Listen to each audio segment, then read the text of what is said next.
When the flames of the Horus heresy finally guttered out in the blood-soaked halls of the vengeful spirit, humanity stood at a crossroads that would define the next millennium. The Great Crusade lay in ashes. Half the Space Marine legions had turned traitor, and the Emperor himself sat broken upon the Golden Throne. Yet from this catastrophe, the Imperium of Man somehow found the strength to rebuild, to expand, and to dream once more of unity among the stars. The year was 544.M32, and by all accounts, humanity had achieved the impossible. Where once there had been civil war, now there was peace. Where once brother had fought brother, now the newly founded Space Marine chapters worked in harmony under the wisdom of the Codex Astartes. The second founding had created 1,000 new chapters from the loyal legions, each a bastion of the Emperor's will, each sworn to protect humanity from the darkness that pressed in from all sides.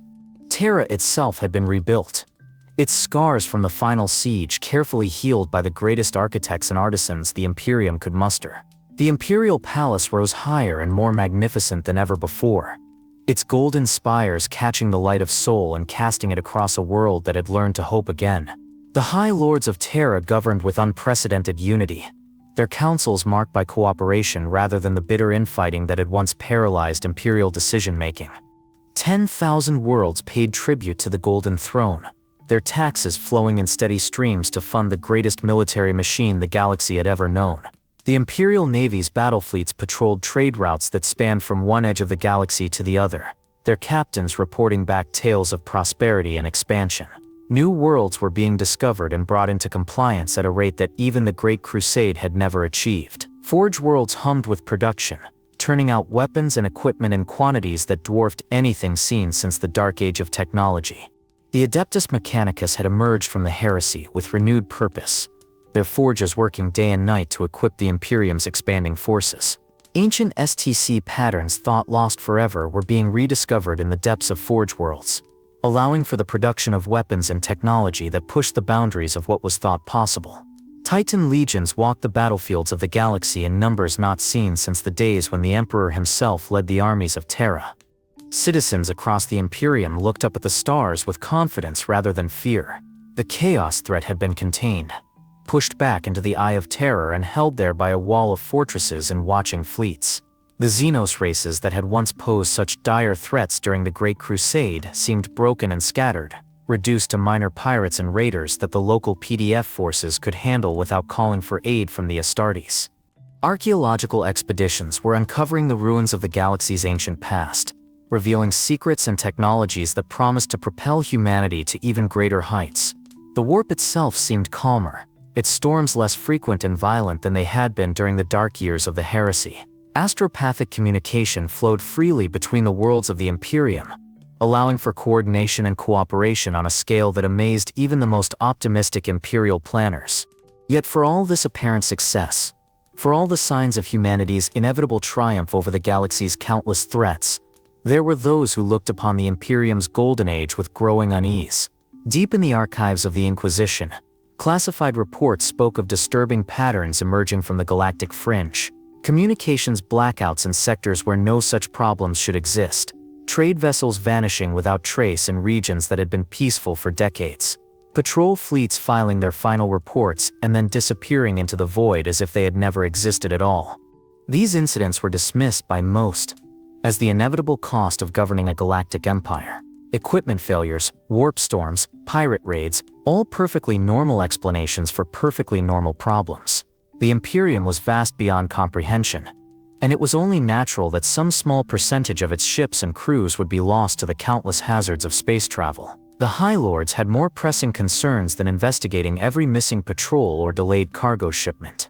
But in the shadows between the stars, something ancient stirred, something that had been watching humanity's rise with patient, calculating eyes, something that had learned from the Great Crusade's victories and the heresy's bitter lessons, something that understood that the Imperium's greatest strength, its unity and organization, could also become its greatest weakness if properly exploited.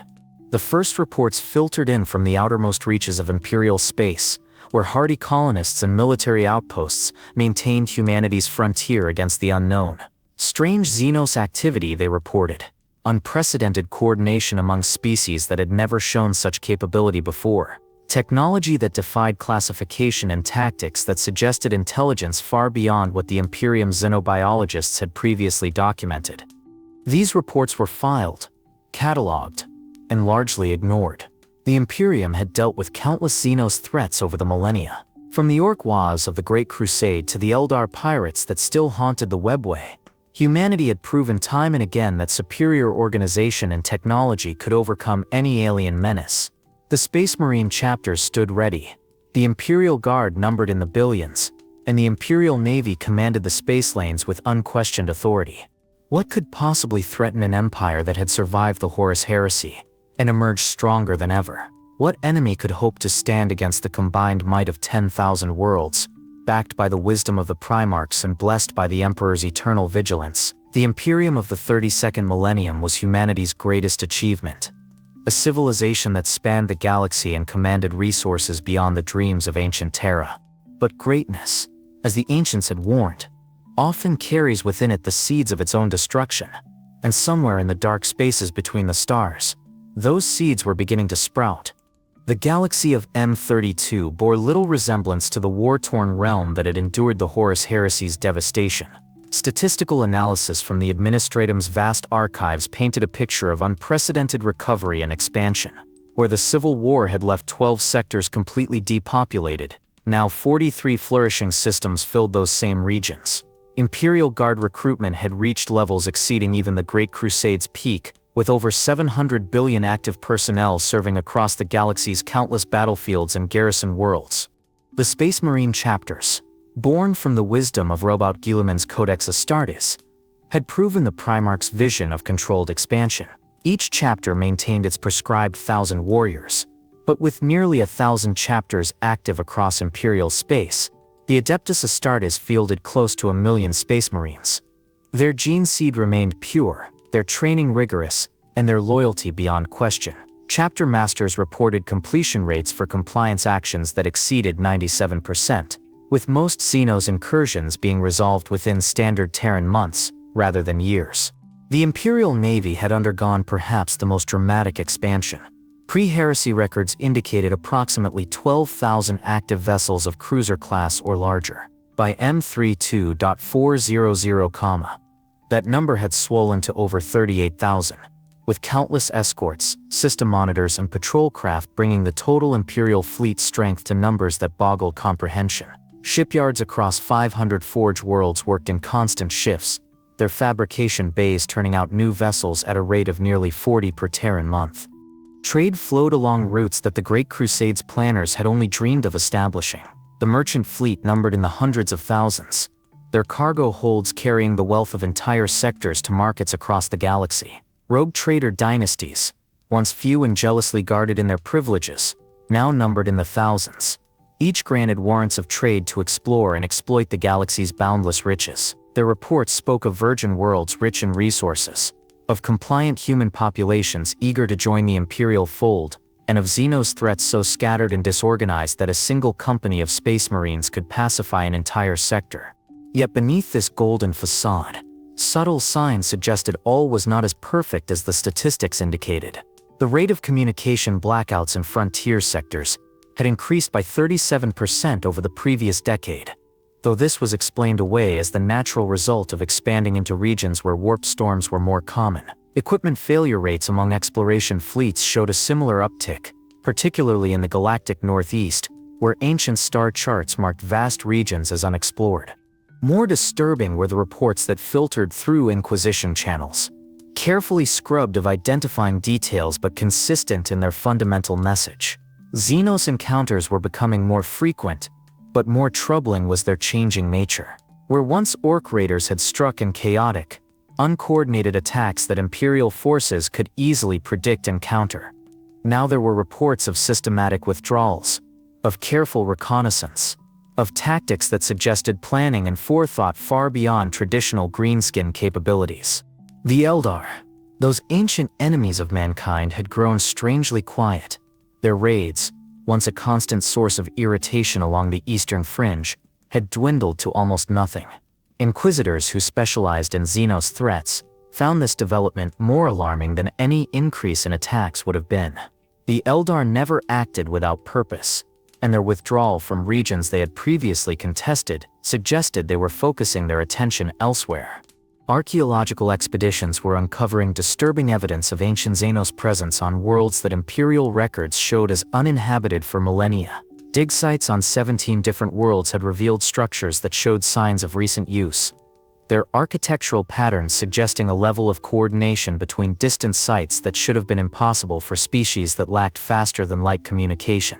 The Adeptus Mechanicus team studying these sites reported technology that seemed to blend multiple Xenos sources, as if different species were sharing knowledge and resources. Deep-range augury stations positioned at the galaxy's edge began filing reports that made uncomfortable reading for those few Imperial officials with the clearance to access them.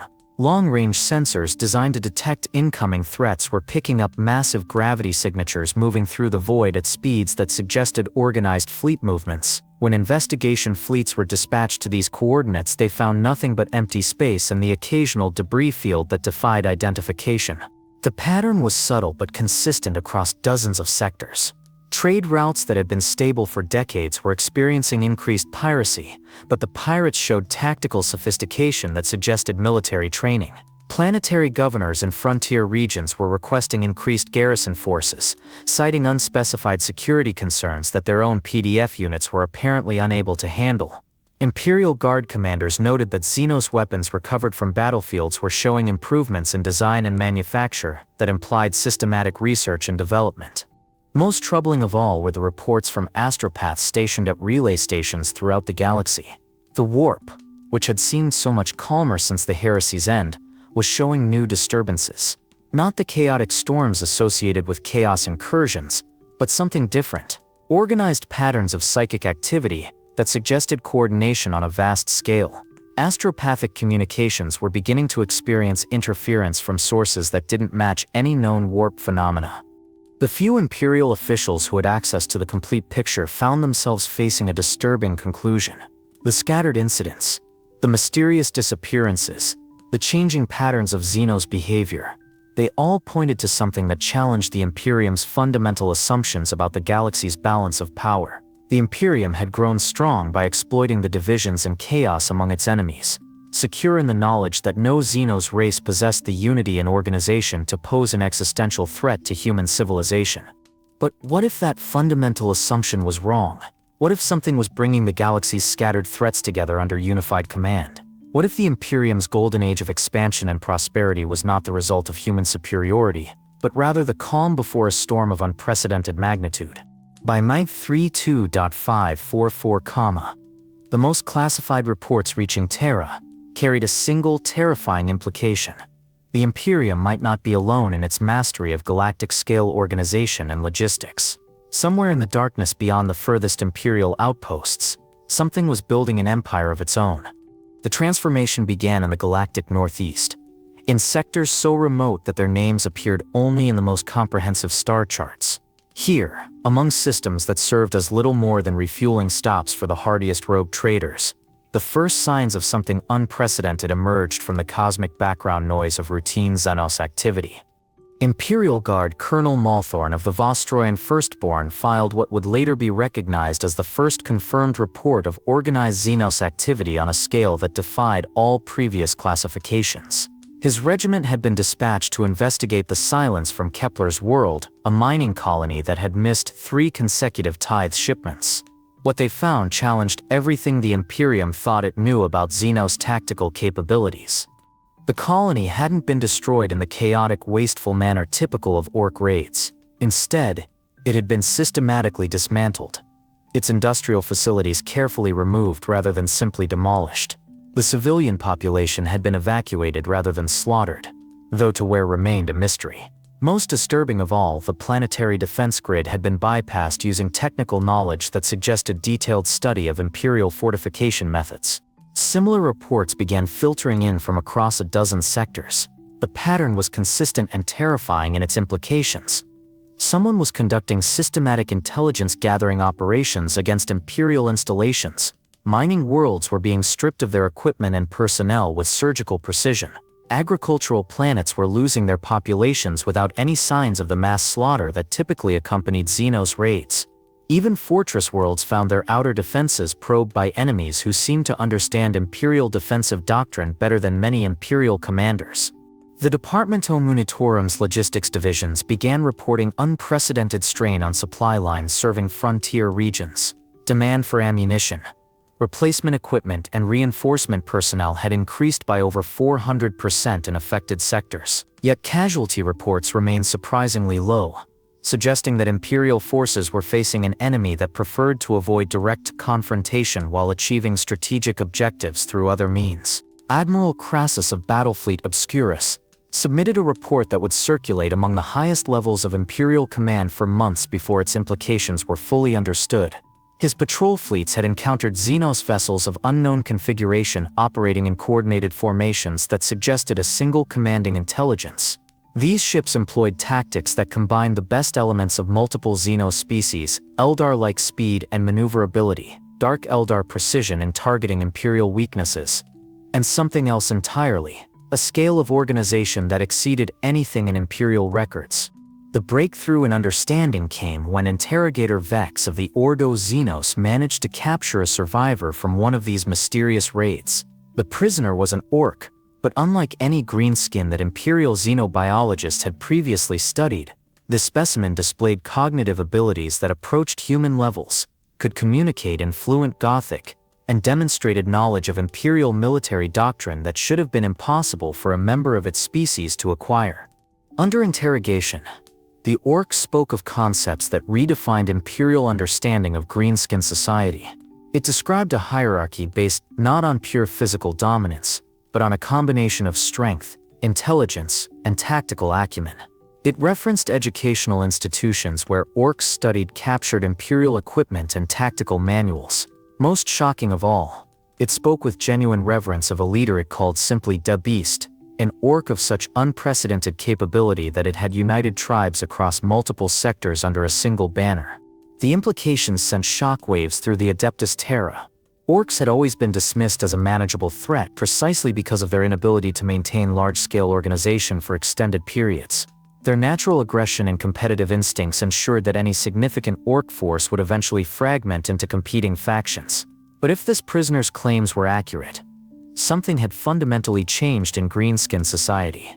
Tech adepts analyzing captured Xenos equipment made discoveries that challenged their understanding of orc technological development. The weapons and vehicles showed signs of systematic improvement through iterative design processes, rather than the haphazard construction typical of orc technology. These artifacts displayed engineering principles that suggested scientific method and quality control. Someone was teaching the orcs to build better weapons, and worse, they were learning. Astropathic communications between affected sectors began carrying reports of orc forces operating with unprecedented coordination. Where traditional orc tactics relied on overwhelming frontal assault and massive numerical superiority, these new greenskin formations employed combined arms tactics, strategic feints, and battlefield adaptation that impressed even veteran Imperial commanders. They were learning from their defeats, modifying their approach based on Imperial responses, and sharing tactical knowledge across vast distances. The scope of the emerging threat became clear when long-range reconnaissance revealed the true scale of orc construction projects in previously uninhabited systems. Entire worlds were being converted into industrial complexes on a scale that rivaled Imperial forge worlds. Space-based shipyards were producing vessels that combined traditional orc durability with design principles clearly derived from captured Imperial technology. The rate of construction suggested not hundreds of thousands of workers, but hundreds of millions operating under coordinated leadership. Perhaps most terrifying was the evidence of long-term planning that these constructions represented. The orcs weren't simply reacting to Imperial expansion. They had been preparing for systematic conquest on a galactic scale. Supply chains stretched across multiple sectors, indicating logistical planning that extended years into the future. Forward bases were positioned to support extended campaigns rather than simple raids. Everything suggested that the scattered incidents of the past decade had been preliminary operations. Reconnaissance in force designed to test Imperial responses and identify weaknesses. By the time Imperial Command recognized the true nature of the threat they faced, the orcs had achieved something that no Xeno species had accomplished since the Great Crusade. They had built an empire, not the chaotic collection of squabbling tribes that had characterized greenskin society for millennia, but a unified, organized, technologically advanced civilization that spanned dozens of sectors and commanded resources on a scale that approached imperial levels. The beast had emerged from the darkness between the stars, and with him came the possibility that humanity's long reign as the galaxy's dominant species might be coming to an end. The Imperium had grown strong by exploiting the weaknesses and divisions of its enemies, but now it faced a foe that had learned from humanity's example and was applying those lessons with terrifying effectiveness. The golden age of M32 was about to face its greatest test, and for the first time since the Horus Heresy, the survival of human civilization itself hung in the balance. The first concrete intelligence regarding the entity known as Da Beast emerged from the smoking ruins of Hive World Mordian Prime, where Commissar Yarek's great-grandfather filed a report that would reshape Imperial understanding of Xenos capability. The assault on Mordian Prime represented everything that Orc warfare was not supposed to be: methodical, coordinated, and devastatingly effective against prepared Imperial defenses. Mordian Prime's planetary defense force had been one of the Imperium's finest, their discipline legendary even among the rigid standards of Hive-world militaries. Their fortress cities had withstood siege by Chaos cultists, Dark Eldar raiders, and 3 separate Orcwas over the past 2 centuries. Yet when the Beast's forces arrived, they employed tactics that turned the defenders' strengths against them. Rather than the expected frontal assault on the Hive city's main gates, Orc forces demonstrated detailed knowledge of the underground tunnel networks that connected Mordian's industrial complexes. The siege lasted exactly 72 hours. Imperial records indicate that traditional Orc assaults on similar targets had taken months or years to achieve breakthrough, if they succeeded at all. The Beast's forces achieved complete victory in 3 days through a combination of tactical innovation and technological superiority that defied everything the Imperium knew about greenskin capabilities. Survivor reports described Orc vehicles that moved with precision formations, commanders who adapted their strategies in real time based on Imperial responses, and weapons that seemed specifically designed to counter Mordian's defensive systems. More disturbing than the tactical revolution was the physical description of the Beast himself, witnessed by dozens of Imperial personnel before Mordian Prime's final communication blackout. Standing nearly 4 meters in height, the creature displayed musculature that exceeded even the most powerful Orc war bosses in Imperial records. But physical prowess was merely the foundation of his true power. Witnesses described eyes that held intelligence clearly superior to baseline human cognition, a voice that commanded not through volume but through unmistakable authority, and most unsettling of all, the ability to speak fluent High Gothic with an accent that suggested formal education. The technological mastery displayed by the Beast's forces during the Mordian Prime assault forced the Adeptus Mechanicus to revise their fundamental assumptions about Orc engineering capabilities. Captured weapons showed evidence of systematic design improvement through controlled experimentation. Rather than the random modifications typical of Orc technology, these artifacts displayed optimization for specific tactical roles. Anti-armor weapons showed understanding of Imperial tank design that could only have come from detailed study of captured vehicles. Anti-personnel weapons incorporated features that seemed designed to counter specific types of Imperial body armor. Perhaps most shocking was the discovery of Orc artillery pieces that demonstrated mathematical precision in their targeting solutions. Traditional Orc gunnery relied on overwhelming firepower to compensate for inherent inaccuracy. The Beast's artillery units achieved first-round hits against targets at ranges that challenged even Imperial fire control systems. Analysis of crater patterns and trajectory calculations revealed that Orc gunners were employing ballistic mathematics that suggested formal training in scientific principles. The Battle of Epsilon Majoris provided the first documented evidence of the Beast's personal combat capabilities against Imperial forces. Space Marine Captain Dracos of the Imperial Fists engaged the creature in single combat, while his battle brothers fought to evacuate critical personnel from the system's primary forge world. The engagement lasted nearly 4 hours, making it one of the longest documented melee combats between a Space Marine and any Xenos opponent in Imperial history. Captain Dracos's Vox transmissions, recovered from his suit's databanks after his death, revealed combat techniques that transcended mere physical prowess. The Beast employed fighting forms that combined traditional Orc brutality with disciplined martial arts clearly derived from multiple sources. His weapons showed evidence of masterwork craftsmanship that rivaled the finest Imperial artificers. Most disturbing of all, he demonstrated tactical awareness that allowed him to coordinate his personal combat with the broader battle raging around them, issuing strategic commands to his subordinates while simultaneously engaging a Space Marine captain in mortal combat. The psychological impact of these early encounters rippled through Imperial command structures in ways that purely military defeats could never have achieved. Orcs were supposed to be predictable, violent, chaotic, ultimately self-defeating through their inability to maintain organization beyond the personal charisma of individual war bosses. The beast had transformed this fundamental weakness into an unprecedented strength, creating a command structure that combined orc natural aggression with systematic planning and technological innovation. Intelligence reports from Ordo Xenos assets, embedded deep in contested sectors, painted a picture of orc society undergoing revolutionary transformation. Traditional clan structures were being reorganized along functional lines that resembled Imperial military hierarchies. Orc specialists were emerging in roles that had never existed in greenskin society. Logistics coordinators, technical specialists, strategic planners. Most troubling of all were reports of orc educational institutions where captured Imperial personnel were being forced to teach everything from engineering principles to military doctrine to their captors. The scale of the beast's industrial base became apparent when long-range reconnaissance revealed construction projects that dwarfed even Imperial forge worlds in scope and sophistication. Entire asteroid belts were being systematically mined and processed to feed shipyards that operated on principles clearly derived from Imperial naval architecture.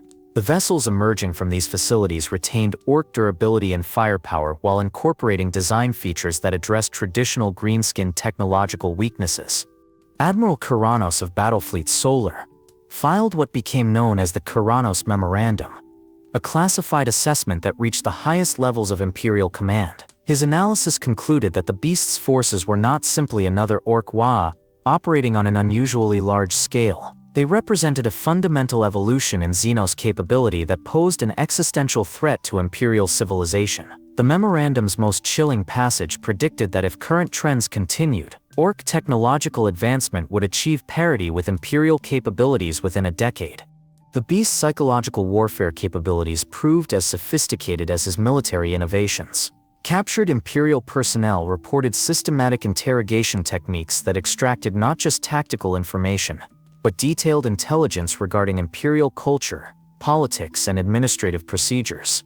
This information was being used to create propaganda that targeted specific weaknesses in Imperial morale and unit cohesion. Orc broadcasts in perfect Gothic were being transmitted on Imperial communication frequencies, carrying messages that demonstrated intimate knowledge of internal Imperial politics. By month 32.546, the pattern of the beast's expansion had become clear to Imperial strategists. Rather than the traditional orc approach of random destruction and conquest, his forces were conducting systematic annexation of territory with an eye toward long-term occupation and integration.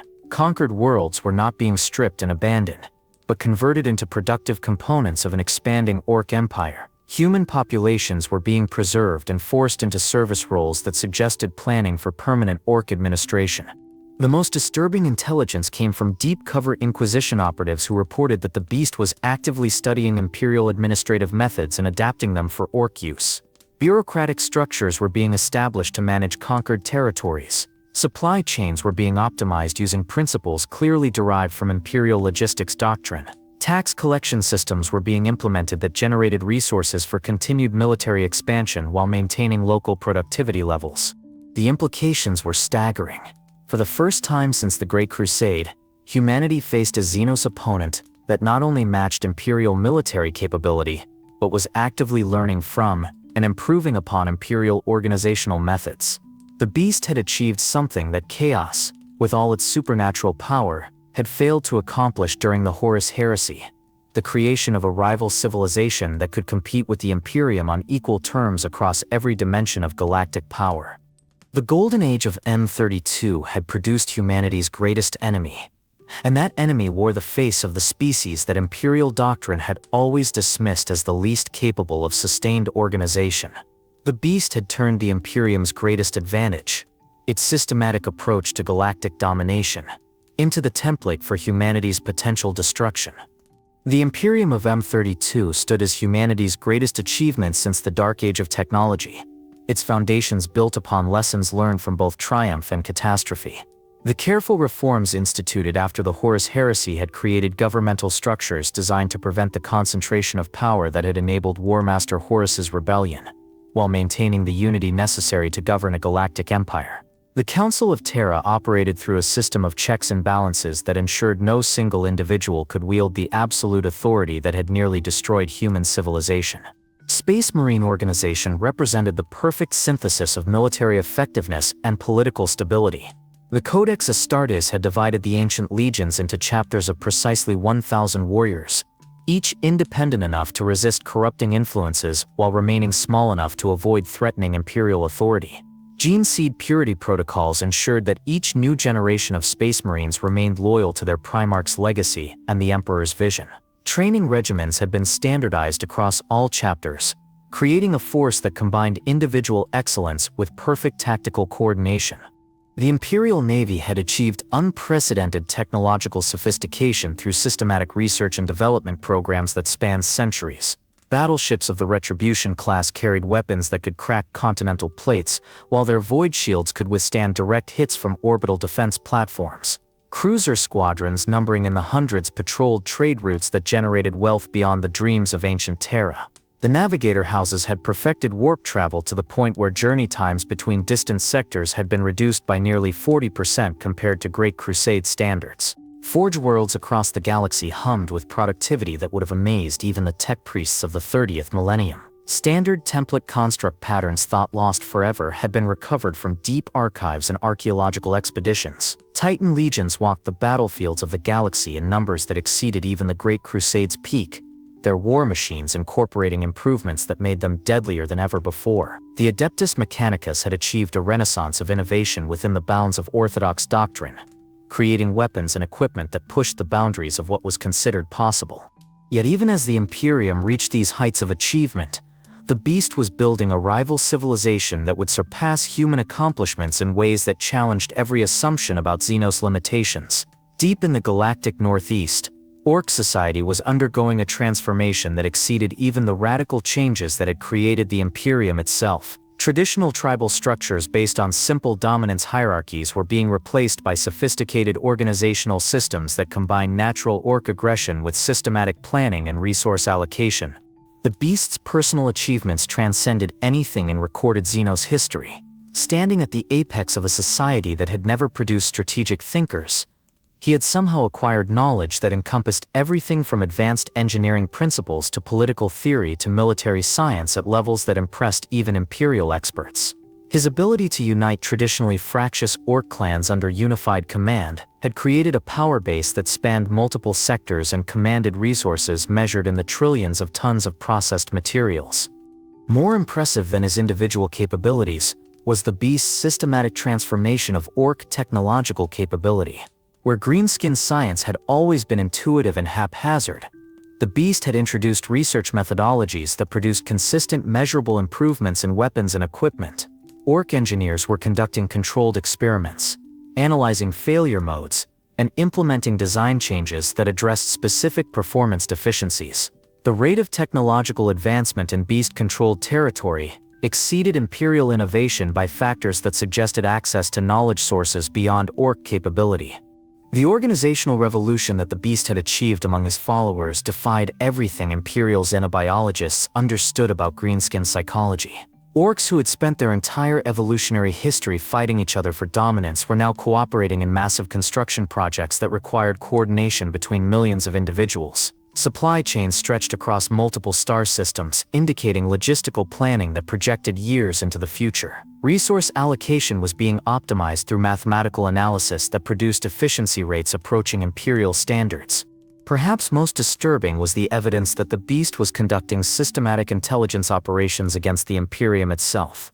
Captured Imperial personnel were being subjected to interrogation techniques that extracted not just military information but detailed knowledge of Imperial culture, politics, and administrative procedures. This intelligence was being processed through analytical frameworks that identified patterns and weaknesses in Imperial organization that even many Imperial officials were unaware of.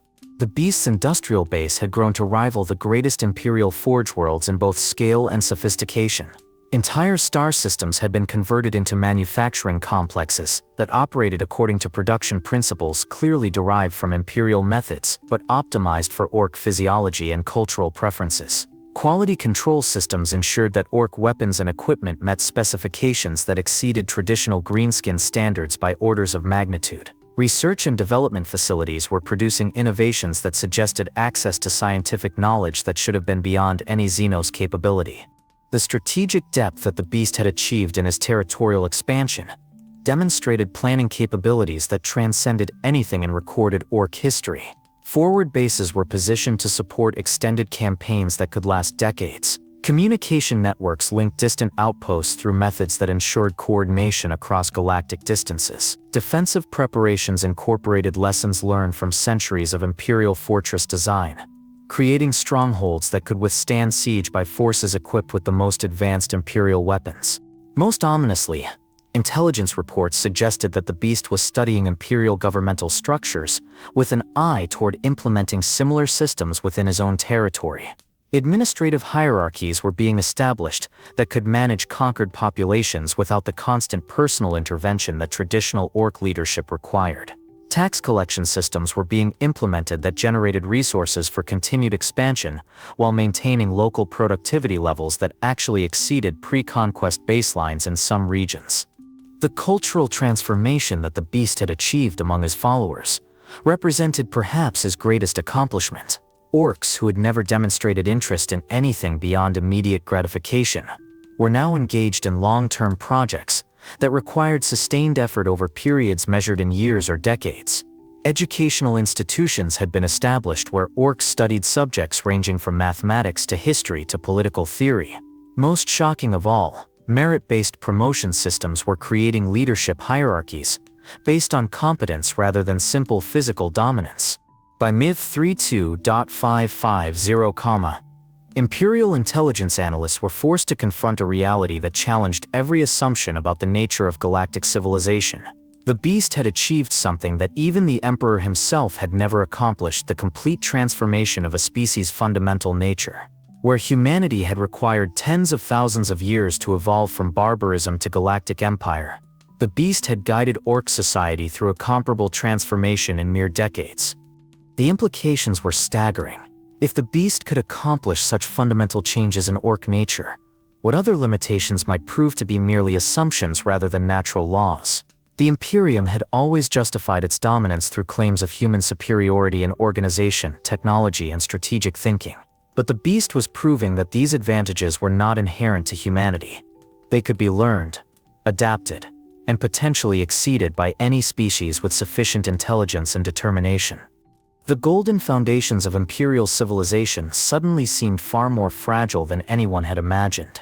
Humanity's greatest enemy had emerged not from the warp or the dark corners of the galaxy, but from its own example. The beast had studied the Imperium's methods, learned from its successes, and was now applying those lessons with an efficiency that threatened to surpass the original model. The age of human supremacy was ending, and its replacement was being built by the species that Imperial doctrine had always dismissed as the least capable of sustained achievement. The beast's revolutionary approach to Orc civilization rested upon a fundamental insight that had eluded greenskin society for millennia: that unity multiplied strength far beyond simple addition. Where traditional Orc culture celebrated individual prowess through constant infighting, the beast preached the doctrine of Orcamized unity, a philosophy that channeled natural Orc aggression toward external enemies while maintaining internal cohesion through shared purpose and systematic reward structures. This philosophical transformation manifested in practical applications that amazed Imperial observers. Orc clans that had fought each other for centuries were now cooperating in massive engineering projects that dwarfed anything in their species' history. The construction of attack moons, artificial planetoids armed with weapons capable of destroying entire worlds, required coordination between millions of Orcs across dozens of specializations. Traditional greenskin society could never have sustained such projects, but under the beast's guidance, Orc workers labored for years on components they would never see completed, motivated by their place in a larger vision of galactic conquest. The technological superiority that the beast demanded from his followers went far beyond simple improvements to existing orc weapons. Systematic research programs were established across conquered territories, with captured Imperial scientists forced to educate orc pupils in everything from advanced metallurgy to void shield technology. These educational initiatives produced a generation of orc technicians who combined traditional greenskin intuitive engineering with rigorous scientific methodology. The results were weapons systems that retained orc durability and raw power while achieving precision and reliability that matched Imperial standards. Strategic conquest under the beast's leadership abandoned the traditional orc approach of raid and retreat in favor of systematic territorial acquisition designed for permanent occupation. Each conquered system was immediately integrated into the growing orc empire through administrative structures that preserved local productivity while redirecting resources toward continued military expansion. Human populations found themselves living under orc governors who demonstrated understanding of taxation, infrastructure maintenance, and resource allocation that exceeded the competence of many imperial planetary administrators. The beast's diplomatic innovations represented perhaps the most shocking departure from traditional orc behavior. Embassies were established in conquered territories, staffed by orcs who had been trained in negotiation techniques and cultural sensitivity. These diplomatic corps proved capable of managing complex relationships with human populations, alien species, and even rogue imperial elements who found orc administration more efficient than the Byzantine bureaucracy of the administratum. Treaties were negotiated and honored, trade agreements were established and maintained, and military alliances were forged with non-orc forces who recognized the advantages of cooperation with the beast's expanding empire. Imperial response to these developments revealed fundamental weaknesses in humanity's approach to galactic governance that the beast was systematically exploiting. The Imperium's bureaucratic structures, designed to prevent the concentration of power that had enabled the Horus heresy, proved incapable of rapid response to threats that transcended traditional categories. Debates raged in the Council of Terra over whether the beast represented a military threat requiring naval response, a political challenge requiring diplomatic engagement, or a cultural phenomenon requiring Inquisition investigation. While Imperial leadership argued over jurisdictional boundaries, the beast's empire continued its methodical expansion. The Adeptus Mechanicus found themselves in the unprecedented position of facing a Xenos opponent, whose rate of technological innovation exceeded their own. Forge worlds that had operated according to the same principles for millennia were suddenly forced to accelerate research programs to counter orc weapons that seemed to improve with each encounter. The discovery that beast-controlled territories were producing technological innovations through systematic experimentation rather than archaeological recovery challenged fundamental Mechanicus doctrine about the nature of knowledge and progress. Space Marine chapters reported increasing difficulty in achieving decisive victories against orc forces that adapted their tactics in real time based on Imperial responses.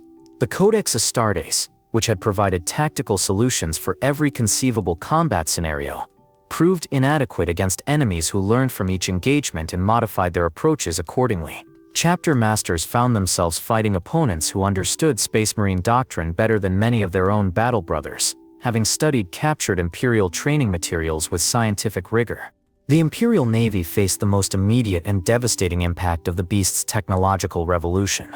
Orc vessels that had once been dismissed as poorly constructed raiders were now appearing in formations that demonstrated strategic coordination across multiple sectors. These fleets employed void warfare tactics that combined the best elements of Imperial naval doctrine with innovations that exploited weaknesses in traditional human ship design. Battlegroup commanders reported encounters with orc vessels that outmaneuvered Imperial cruisers, outgunned Imperial battleships, and demonstrated void shield technology that exceeded anything in Imperial arsenals. Perhaps most disturbing were the reports from frontier worlds where Imperial and orc populations were coexisting under beast administration. Rather than the expected oppression and exploitation, these territories showed evidence of economic growth that exceeded pre-conquest levels. Infrastructure improvements were being implemented according to long-term development plans that considered both immediate military needs and civilian quality of life. Educational systems were being established that provided technical training to both orc and human populations, creating skilled workforces capable of supporting advanced industrial operations. The cultural implications of the beast's success began to resonate throughout Imperial space as news of Orc achievements spread despite official censorship efforts.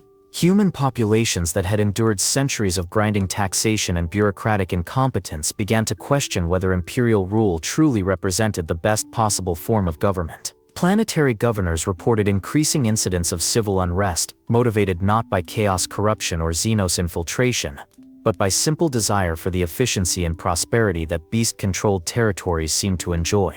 Intelligence reports from deep-cover Inquisition operatives revealed the systematic nature of the beast's approach to cultural transformation.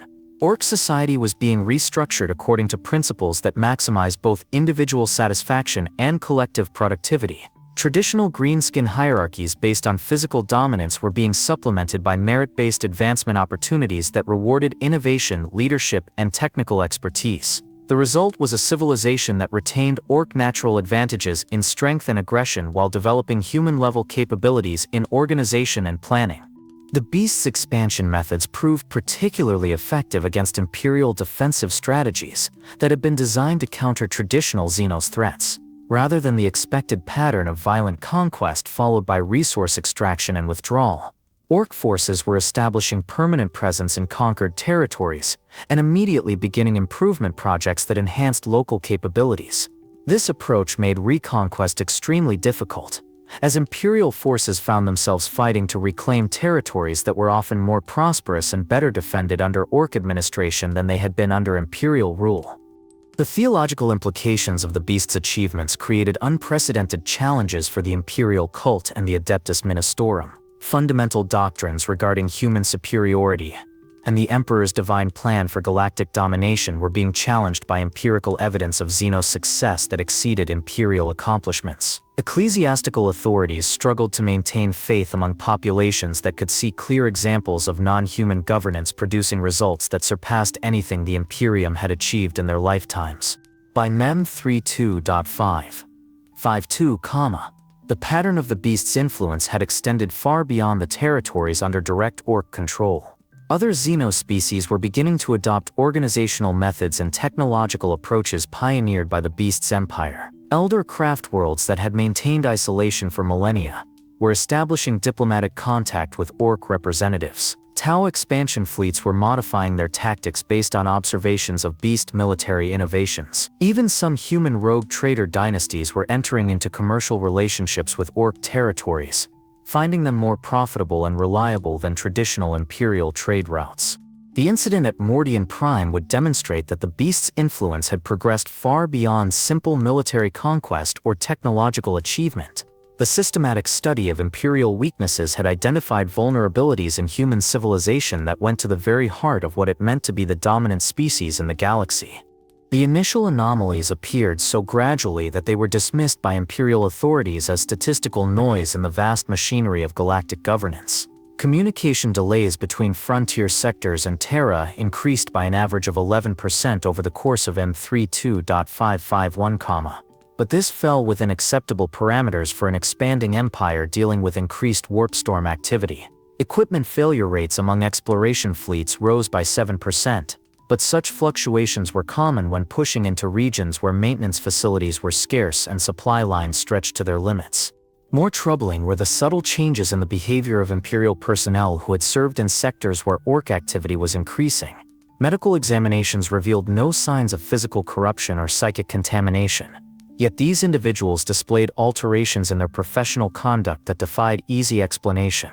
Administrative efficiency improved dramatically among clerks who had processed reports from beast-contested regions. Military officers demonstrated tactical innovations that exceeded their previous capabilities. Most disturbing of all, these personnel began expressing opinions about Imperial governance that bordered on seditious, questioning established procedures and suggesting reforms that resembled methods employed in beast-controlled territories. The Adeptus Mechanicus reported increasingly frequent discoveries of technological artifacts that challenged orthodox doctrine regarding the nature of innovation and knowledge. These devices appeared to be of human manufacture, yet incorporated design principles that suggested influence from Xenos sources. Analysis revealed that the artifacts were being produced in Imperial facilities by personnel who claimed no memory of how they had acquired the knowledge necessary for such constructions. When questioned under intensive interrogation, These individuals displayed perfect loyalty to the Emperor and the Messiah, yet continued to produce innovations that seemed to emerge from unconscious understanding of principles they could not consciously articulate. Intelligence reports from Ordo Xenos assets embedded in contested sectors began carrying accounts that strained credibility even among inquisitors accustomed to the galaxy's strangest phenomena.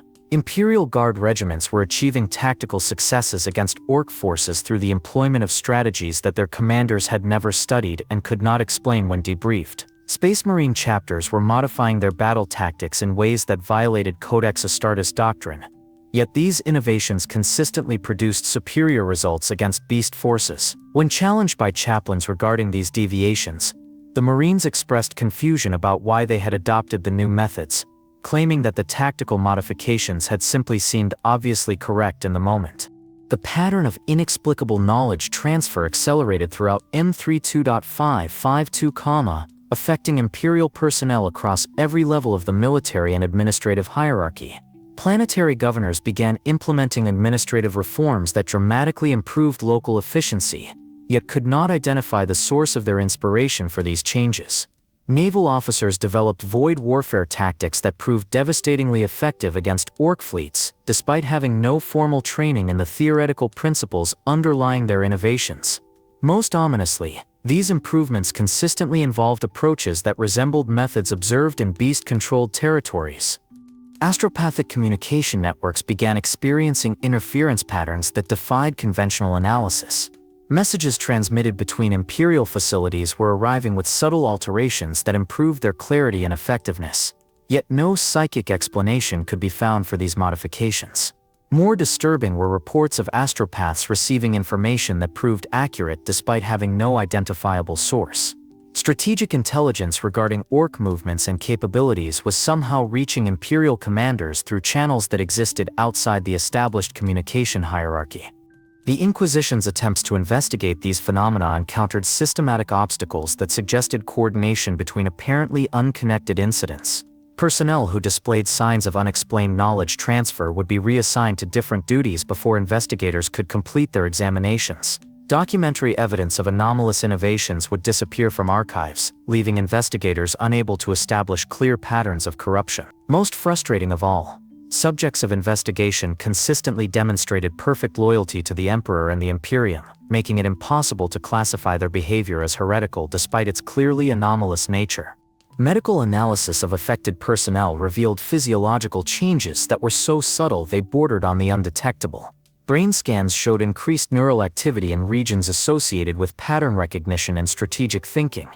Yet these alterations fell within the normal range of human variation. Blood chemistry remained completely normal, showing no signs of chemical influence or genetic modification. Even the most sensitive tests for chaos corruption returned negative results, leaving Imperial authorities without any clear explanation for the behavioral changes they were observing. The theological implications of these developments created unprecedented challenges for the Imperial cult. Fundamental doctrines regarding the Emperor's protection of loyal servants seemed to be failing, as devoted Imperial personnel were experiencing changes that appeared beneficial yet originated from unknown sources. Ecclesiastical authorities found themselves in the impossible position of condemning improvements in Imperial efficiency and effectiveness, while maintaining that the Emperor supported the advancement of human civilization. Perhaps most disturbing were the reports from deep space monitoring stations that tracked long-range communications throughout Imperial space. Analysis of data patterns revealed that information was flowing between Imperial facilities through channels that existed outside the official communication networks. Strategic intelligence was being shared between commanders who had no authorized means of contact with each other. Tactical innovations were appearing simultaneously in widely separated sectors, despite the impossibility of conventional information transfer across such distances within the observed timeframes. The subtle nature of the corruption made it nearly impossible to combat through traditional Imperial methods. Personnel who displayed anomalous behavior remained completely loyal to the Emperor and continued to perform their duties with enhanced effectiveness. Technological innovations, while derived from unknown sources, consistently improved Imperial military and administrative capabilities. The corruption, if it could even be called that, seemed designed to strengthen rather than weaken Imperial civilization. Investigation teams dispatched by the Ordo Xenos discovered evidence that the anomalous knowledge transfer was not random, but followed patterns that suggested systematic intelligence operations.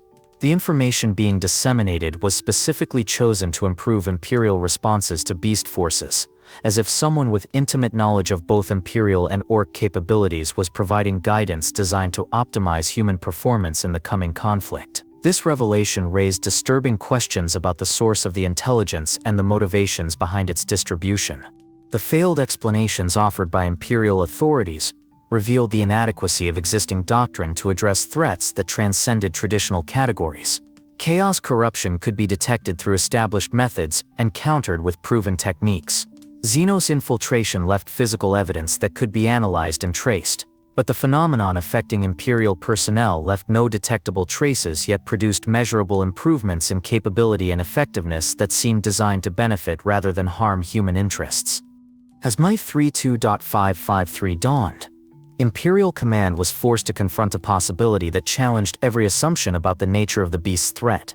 The anomalous knowledge transfer affecting Imperial personnel was not random corruption or enemy infiltration, but appeared to be systematic education designed to prepare humanity for the challenges ahead. Someone or something was teaching Imperial forces how to fight more effectively against the very enemy that logic suggested should be the source of the instruction. The revelation at Cadia's monitoring station would soon prove that the beast's approach to warfare extended far beyond conventional military conquest into realms of psychological and cultural manipulation that threatened the very foundations of what it meant to be human. The nature of the threat that emerged from the galactic northeast defied every classification system in Imperial doctrine. When the first attack moon materialized in the Artimansua system, long-range auguries initially dismissed it as a rogue planetoid whose trajectory had been altered by gravitational anomalies. The truth became apparent only when the massive construct began broadcasting in perfect high Gothic. Its message transmitted simultaneously across multiple Imperial communication frequencies with precision that suggested intimate knowledge of Adeptus Mechanicus encoding protocols. The attack moon represented technological achievement that transcended anything in recorded Xenos history. Measuring nearly 800 kilometers in diameter, the artificial construct housed weapons systems capable of cracking continental plates and defensive arrays that could withstand bombardment from entire Imperial battle fleets. More disturbing than its raw destructive power was the sophistication of its design, which incorporated engineering principles clearly derived from Imperial fortress world construction techniques while implementing innovations that exceeded anything in human archives. The first confrontation between Imperial forces and an attack moon occurred at Artimantua Prime, where Battlefleet Obscurus deployed 3 full battle groups in what Naval Command believed would be a decisive demonstration of Imperial superiority. The engagement lasted 17 minutes. When the firing ceased, Artimantua Prime had been reduced to an expanding cloud of superheated debris, and 2/3 of the Imperial fleet had been destroyed or disabled. The surviving vessels reported weapons effects that defied understanding, with energy beams that penetrated void shields as if they were not present and projectile weapons that altered course in flight to track evasive targets. Admiral Venter's final transmission before his flagship's destruction provided the Imperial Navy's first glimpse of the strategic intelligence behind the attack moon's construction. The Orc construct had not simply overpowered Imperial defenses through superior firepower, but had exploited specific vulnerabilities in Imperial ship design that even Adeptus Mechanicus archives had not formally documented. Target prioritization had followed principles that suggested comprehensive understanding of Imperial naval doctrine, systematically eliminating command vessels, support craft, and strategic assets in an order that maximized Imperial casualties while minimizing Orc exposure to return fire. The Proxima incident marked the beast's most audacious demonstration of his revolutionary approach to interspecies relations. Rather than following the traditional Orc pattern of violent conquest, the beast dispatched a formal diplomatic mission to Terra itself. The embassy ship, escorted by a fleet that appeared without warning in the Sol system's outer reaches, transmitted credentials and requests for audience that were formatted in perfect compliance with Imperial diplomatic protocol. The very existence of Orc diplomats created a constitutional crisis that paralyzed the Council of Terra for weeks, while legal scholars debated whether Xenos could legitimately claim diplomatic immunity. The beast's ambassador, an Orc of unprecedented intellectual sophistication calling himself Gaskol Magaruk Thraka, demonstrated knowledge of Imperial law, culture, and political structure that exceeded the expertise of many human scholars. His formal presentation to the High Lords of Terra included detailed proposals for territorial division, trade agreements, and military cooperation that suggested strategic planning spanning centuries into the future. Most shocking of all, the ambassador's arguments were logically sound and politically astute, forcing imperial leadership to confront the possibility that they were dealing with a civilization that might legitimately claim equal status with humanity. The Siege of Inuit provided the most devastating demonstration of how thoroughly the beast had revolutionized Orc military doctrine. The fortress world had withstood assaults by Chaos Space Marines during the Horus Heresy, and had repelled 17 separate Xenos incursions over the millennia since. Its defenses incorporated lessons learned from every major siege in Imperial history, with redundant systems designed to counter every known form of assault. Yet when the beast's forces arrived, they employed siege techniques that bypassed these defenses through methods that Imperial engineers had never considered. Rather than the expected frontal assault on Inuit's fortress walls, Orc forces demonstrated mastery of siege warfare that combined traditional greenskin persistence with innovations that suggested formal study of military engineering. Tunnel networks were excavated using techniques that avoided seismic detection systems. Psychological warfare campaigns targeted specific weaknesses in defender morale that could only have been identified through detailed intelligence operations.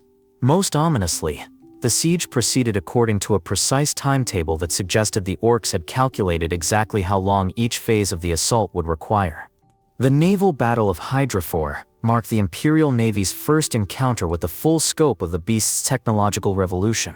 Orc vessels that had once been dismissed as poorly constructed raiders now demonstrated void combat capabilities that surpassed Imperial equivalents in every measurable category. Speed, maneuverability, firepower, and defensive systems all showed improvements that represented generational advances over previous Orc naval technology. Most disturbing was the tactical coordination displayed by Orc fleet elements, which maneuvered in formations that suggested communication and command systems approaching Imperial sophistication.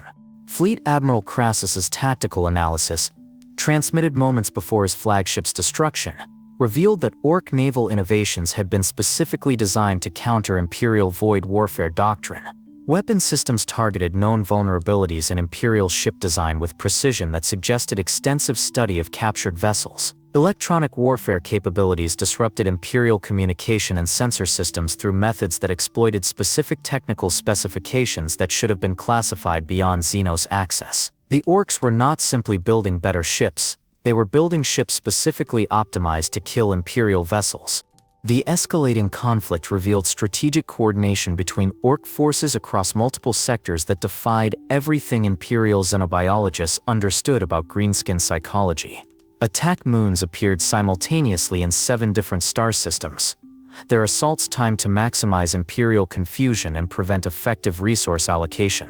Industrial targets were prioritized according to analyses that demonstrated comprehensive understanding of Imperial supply chains and logistical dependencies. The beast was not conducting random raids but implementing a systematic campaign designed to cripple the Imperium's ability to sustain galactic-scale warfare. Intelligence reports from surviving Imperial personnel in contested sectors painted a picture of Orc occupation that challenged fundamental assumptions about Xenos governance capabilities. Rather than the expected chaos and destruction, beast-controlled territories were implementing administrative systems that maintained local productivity while redirecting resources toward continued military expansion. Human populations reported improvements in living conditions that exceeded pre-conquest standards, creating psychological warfare effects that undermined Imperial morale more effectively than any military defeat. The psychological warfare campaign that accompanied the beast's military expansion demonstrated sophistication that approached Inquisition-level expertise in human psychology. Propaganda broadcasts in perfect Gothic targeted specific regional and cultural vulnerabilities within Imperial society. Captured Imperial personnel were returned to their units with accounts of Orc civilization that challenged every assumption about Xenos inferiority. Most insidiously, the beast's forces demonstrated restraint and professionalism in their treatment of prisoners that contrasted sharply with Imperial propaganda regarding Xenos brutality.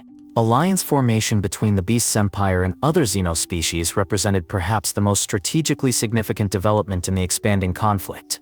Eldar craftworlds that had maintained isolation for millennia were establishing formal diplomatic relations with Orc representatives. Tau expansion fleets were coordinating their movements with beast forces to maximize pressure on Imperial defenses. Even some human rogue trader dynasties were entering into commercial relationships with Orc territories, finding them more profitable and reliable than traditional Imperial trade arrangements. The desperate Imperial responses revealed fundamental weaknesses in humanity's approach to galactic governance, but the beast was systematically exploiting. Emergency conscription programs stripped planetary defense forces to reinforce threatened sectors, leaving core worlds vulnerable to secondary attacks. Technology requisition orders forced Forge worlds to produce weapons according to specifications that had never been tested under combat conditions, resulting in equipment failures that caused more casualties than enemy action. Most damaging of all, political consolidation efforts by the High Lords created administrative chaos that hampered military effectiveness while the threat continued to grow. The emergency powers assumed by the Council of Terra in response to the crisis created political divisions that further weakened Imperial unity. Planetary governors questioned the authority of officials who had never faced the challenges of frontier defense. Space Marine chapter masters ignored strategic directives that conflicted with their assessment of local conditions. The Imperial Navy found itself fighting a two-front war against Orc forces and Imperial bureaucracy, with supply requisitions taking longer to process than the battles they were intended to support. As M32.5.4 dawned with attack moons positioned within striking distance of core Imperial worlds, the scope of the beast's achievement became undeniable. He had not simply created another Orc Wa, but had built a rival civilization that matched or exceeded Imperial capabilities across every dimension of galactic power. Worse, he had accomplished this transformation while the Imperium remained largely unaware of the threat's true nature, allowing his empire to reach maturity before Imperial forces could mount an effective response. The beast's diplomatic message to Terra contained words that no Orc had ever spoken in the long history of human greenskin conflict, delivered with a formality that suggested genuine respect for protocol while conveying an ultimatum that left no doubt about the speaker's confidence in ultimate victory. The message concluded with an offer that challenged every assumption about Orc psychology and human superiority. Surrender terms that guaranteed better governance than the Imperium currently provided to its own citizens. The realization that conventional Imperial doctrine had failed catastrophically against the beast's forces triggered a cascade of desperate measures that would fundamentally alter the nature of human civilization.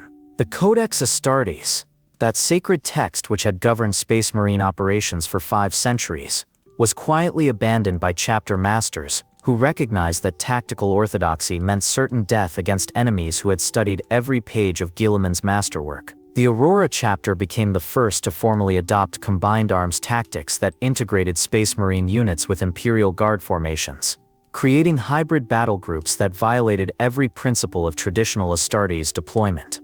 The resurrection of forbidden technology marked perhaps the most dramatic departure from Imperial orthodoxy since the Age of Apostasy. Deep within the vaults of Mars, Fabricator General Lucas Crom authorized the activation of Dark Age of Technology weapons systems that had been sealed by his predecessors as too dangerous for human use. The first Castigator-class Titans to walk in 10,000 years emerged from Forge World Lucius, their void shields powered by barely contained singularities, and their weapons drawing energy from controlled antimatter reactions that could sterilize continents if containment failed.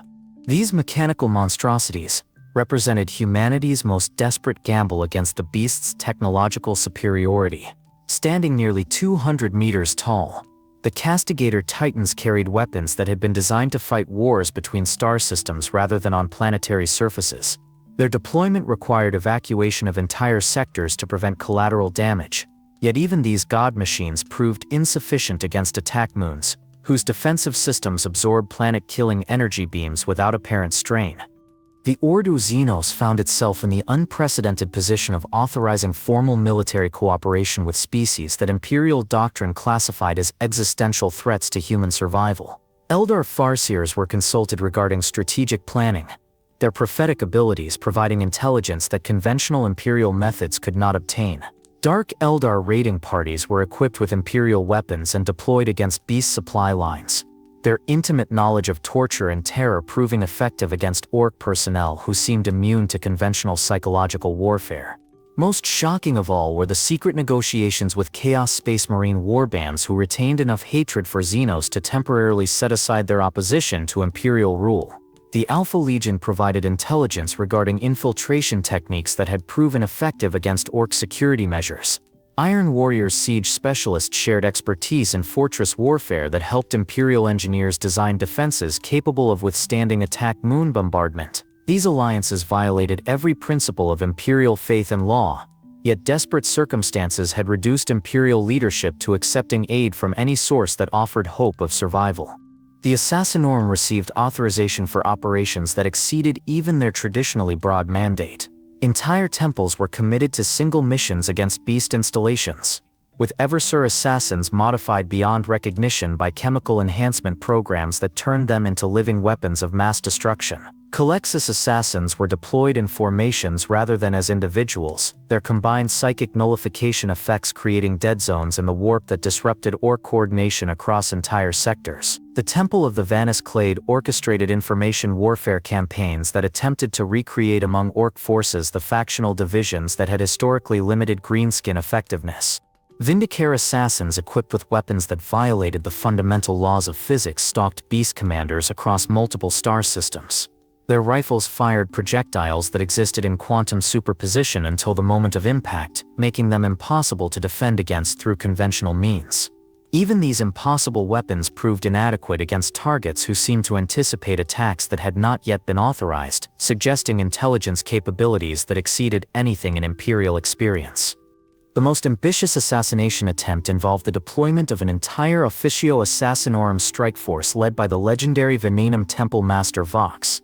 The mission, designated Corvain Protocol, required the coordinated deployment of all 6 assassin temples in a single operation designed to eliminate the beast himself. The strike force penetrated to within kilometers of the beast's throne world before being detected and destroyed by security measures that demonstrated technological sophistication exceeding anything in Imperial archives. Titan Legion deployment reached levels that consumed the accumulated reserves of dozens of Forge worlds, with entire legios committed to suicide missions that offered minimal hope of tactical success. The Legio Mortis, ancient enemies of the Imperium since the Horus Heresy, were granted pardons and restored to active duty in exchange for their expertise in siege warfare against impossible odds. Their Titans walked through battlefields where the very air was toxic with radiation from exotic weapons, their crews dying at their controls, while their war machines continued fighting on automated systems. The Legio Ignatum sacrifice at the Battle of Molech demonstrated both the courage and futility of conventional Imperial responses to the beast's technological superiority.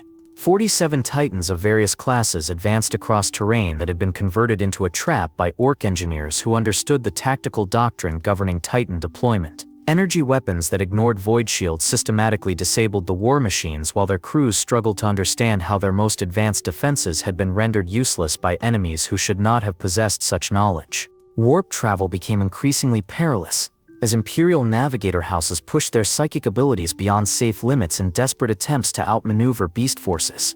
Navigation through warp routes that were classified as impassable became routine, with navigator mortality rates exceeding 50% on journeys that would normally be considered routine. The House Belisarius developed techniques that allowed limited time travel through warp manipulation, enabling Imperial fleets to arrive at battle sites before they had officially departed. Even these impossible capabilities proved insufficient against Orc forces that seemed to anticipate Imperial movements regardless of their temporal impossibility. Genetic modification programs that violated the most fundamental Imperial prohibitions against the creation of artificial life were authorized by emergency decree. The Adeptus Mechanicus began producing enhanced soldiers through processes that combined human genetics with Xenos biological material recovered from defeated enemies. These hybrid warriors possessed physical capabilities that approached Space Marine levels while retaining the flexibility and adaptability that made unmodified humans effective in diverse combat environments. The Afriel Strain project represented the most ambitious attempt to create enhanced human soldiers through genetic manipulation. Using genetic material recovered from legendary Imperial heroes, tech priests attempted to mass-produce warriors who combine the best characteristics of humanity's greatest champions.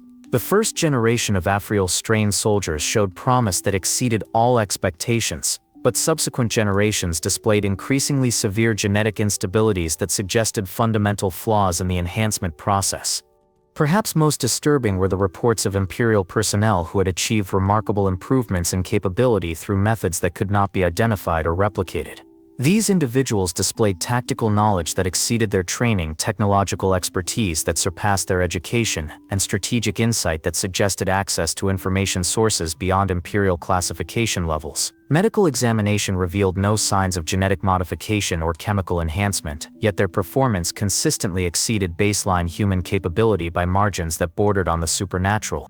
The desperate measures implemented by Imperial Command created cascading failures that often proved more destructive than enemy action. Friendly fire incidents increased exponentially as untested weapons systems proved unreliable under combat conditions. Morale collapsed among Imperial Guard units forced to fight alongside forces they had been trained to consider heretical. Supply chains designed to support conventional warfare proved inadequate for the exotic resources required by emergency innovation programs. Most damaging of all was the erosion of faith that accompanied the abandonment of traditional imperial doctrine.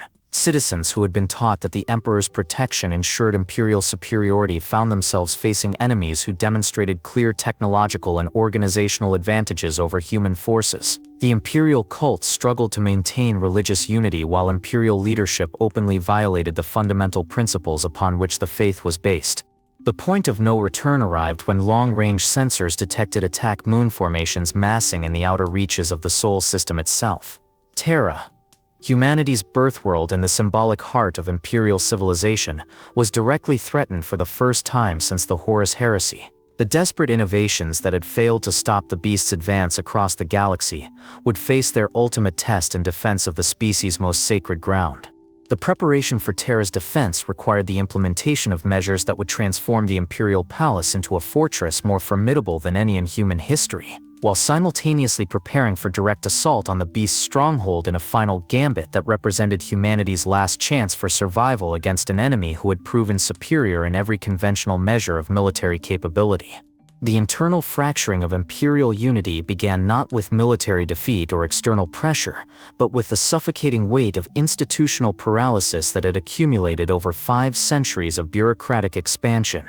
The High Lords of Terra, those 12 individuals who theoretically governed humanity's galactic empire, found themselves trapped within governmental structures that had been designed to prevent the concentration of power that had enabled the Horus Heresy. What had once been wise safeguards against tyranny had evolved into Byzantine systems of checks and balances that made decisive action impossible even when human civilization faced extinction. The Council of Terra's response to the Beast Crisis revealed the fundamental inadequacy of imperial governance. When confronted with threats that transcended traditional categories, the Lord Commander of the Imperial Guard insisted that the Orc threat required massive troop deployments that would strip garrison forces from core worlds. The Fabricator General demanded priority resource allocation for emergency weapons production that would bankrupt entire sectors. The Grand Master of Officio Assassinorum advocated for covert operations that violated every treaty governing civilized warfare. Yet the governmental structure required unanimous consent for any action that exceeded normal operational parameters, ensuring that each proposal died in endless debate while the beast's forces advanced unopposed. Political infighting reached levels that recalled the worst excesses of the Age of Apostasy, as different imperial factions pursued contradictory strategies based on incomplete information and institutional prejudices. The Adeptus Mechanicus withheld technological resources from military commanders who lacked proper authorization, while military leaders ignored civilian oversight they considered incompetent. The Imperial Navy and Astra Militarum competed for the same limited supplies, their rivalry preventing effective coordination even when facing common enemies.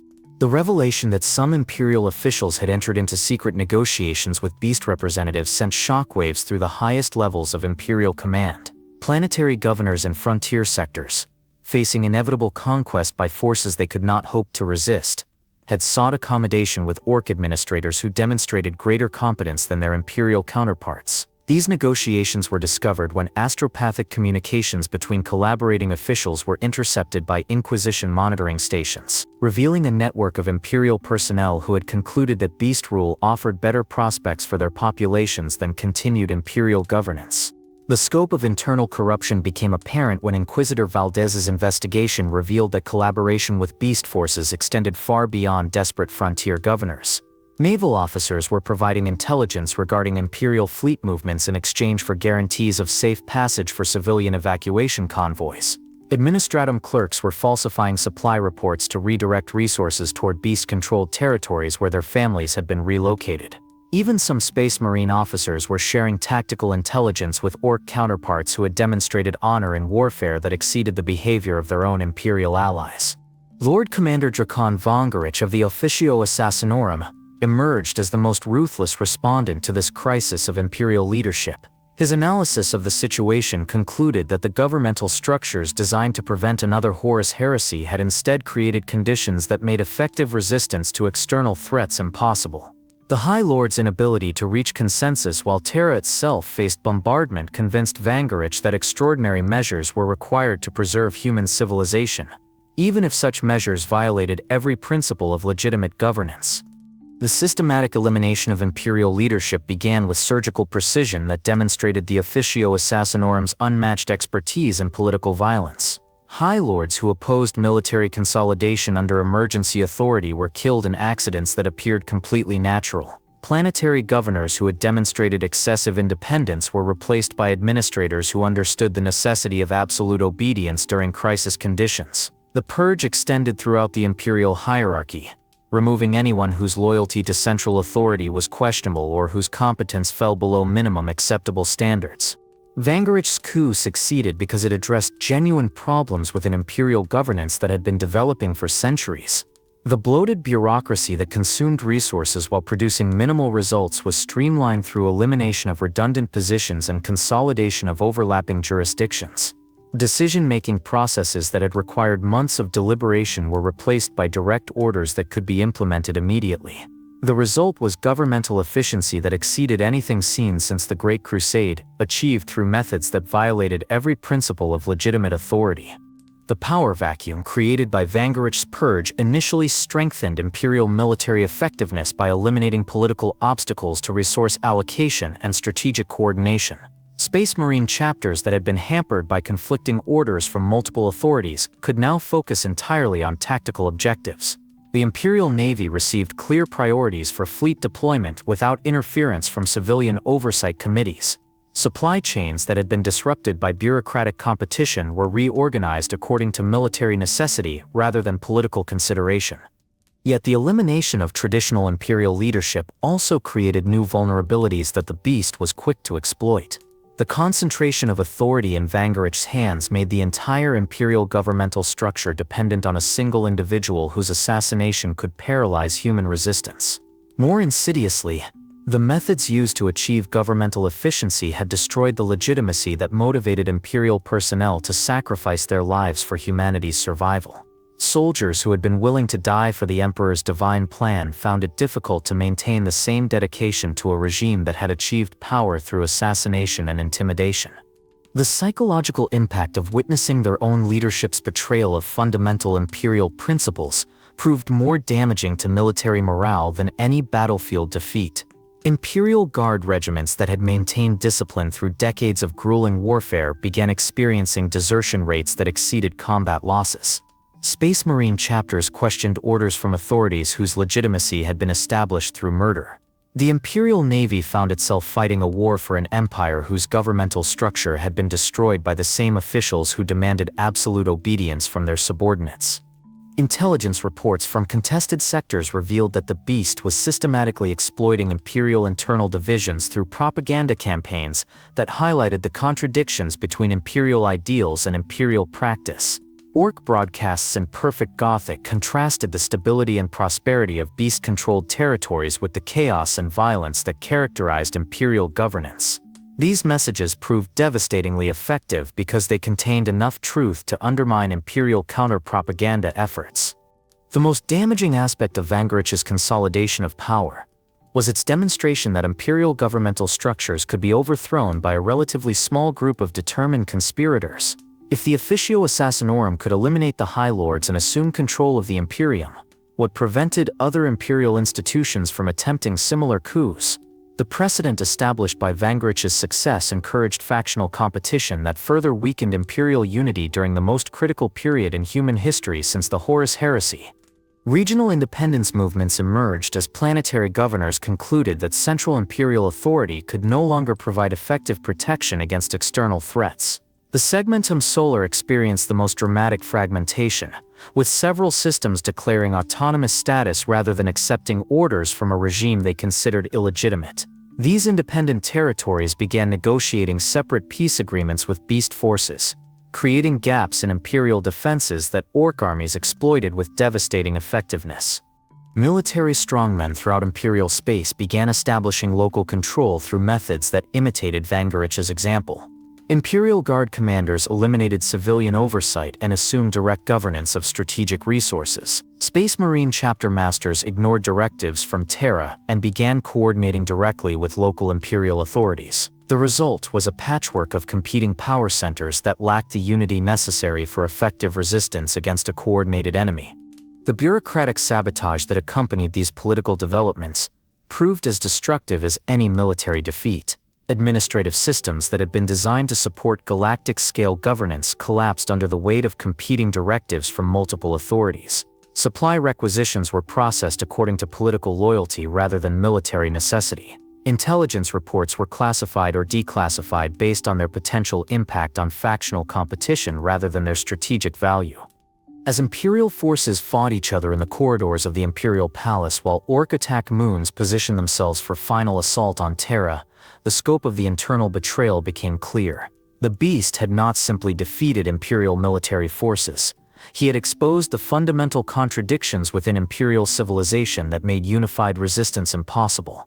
The governmental structures that had preserved human unity for 5 millennia had become the instruments of humanity's potential destruction.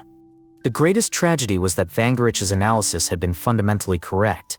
Imperial governmental structures had indeed become inadequate for dealing with existential threats.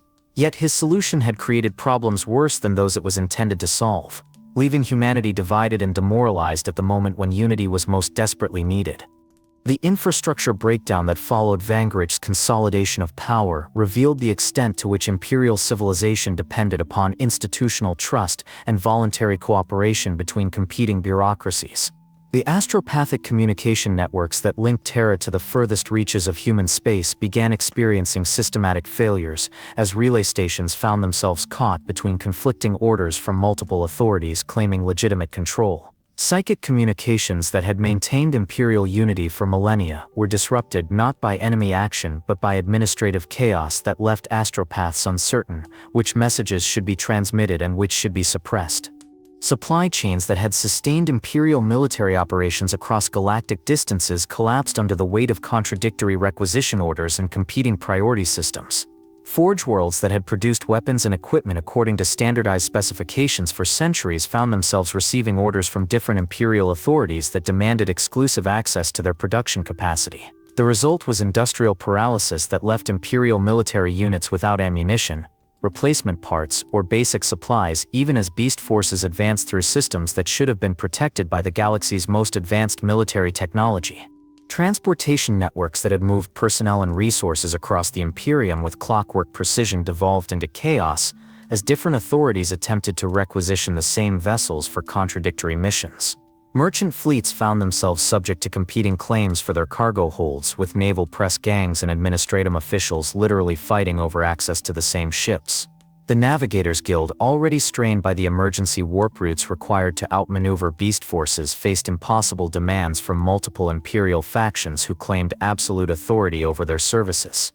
The retreat from key strategic positions began as local imperial commanders realized that they could expect no support from higher authorities who were too busy fighting each other to coordinate effective military responses. Fortress worlds that had anchored imperial defenses for millennia were abandoned not because they had been conquered by enemy forces, but because their garrisons had been withdrawn to protect the personal power bases of competing imperial officials. The result was a strategic collapse that opened vast regions of imperial space to beast occupation without a single shot being fired. The evacuation of Hydrafor, the naval base that had served as the anchor for imperial void supremacy in 3 entire sectors, exemplified the self-inflicted destruction that accompanied imperial political fragmentation. Rather than maintaining the facilities for use by Imperial forces, competing factions ordered the base's destruction to prevent their rivals from accessing its strategic resources. The demolition of Hydrafer's massive shipyards eliminated humanity's ability to produce battleship-class vessels in that region of the galaxy, ensuring that Beast naval forces would face no significant opposition in future operations. Unity dissolved into factional competition, as Imperial institutions that had cooperated for centuries began treating each other as enemies. Space Marine chapters that had fought side by side against Xenos threats for millennia found themselves on opposite sides of political conflicts that had nothing to do with their original mission of protecting humanity. The Aurora chapter's alliance with Vangorich's regime led to armed confrontation with the Imperial Fists, who maintained that their oath of loyalty to the Emperor superseded any obligation to follow orders from usurpers who had achieved power through assassination. The Imperial Guard experienced the most dramatic fragmentation, as regiments that had served together through decades of warfare were split by conflicting loyalties to different claimants of Imperial authority. The Vostroyan Firstborn engaged in firefights with Cadian shock troops over control of strategic resources that both units claimed were essential for their missions.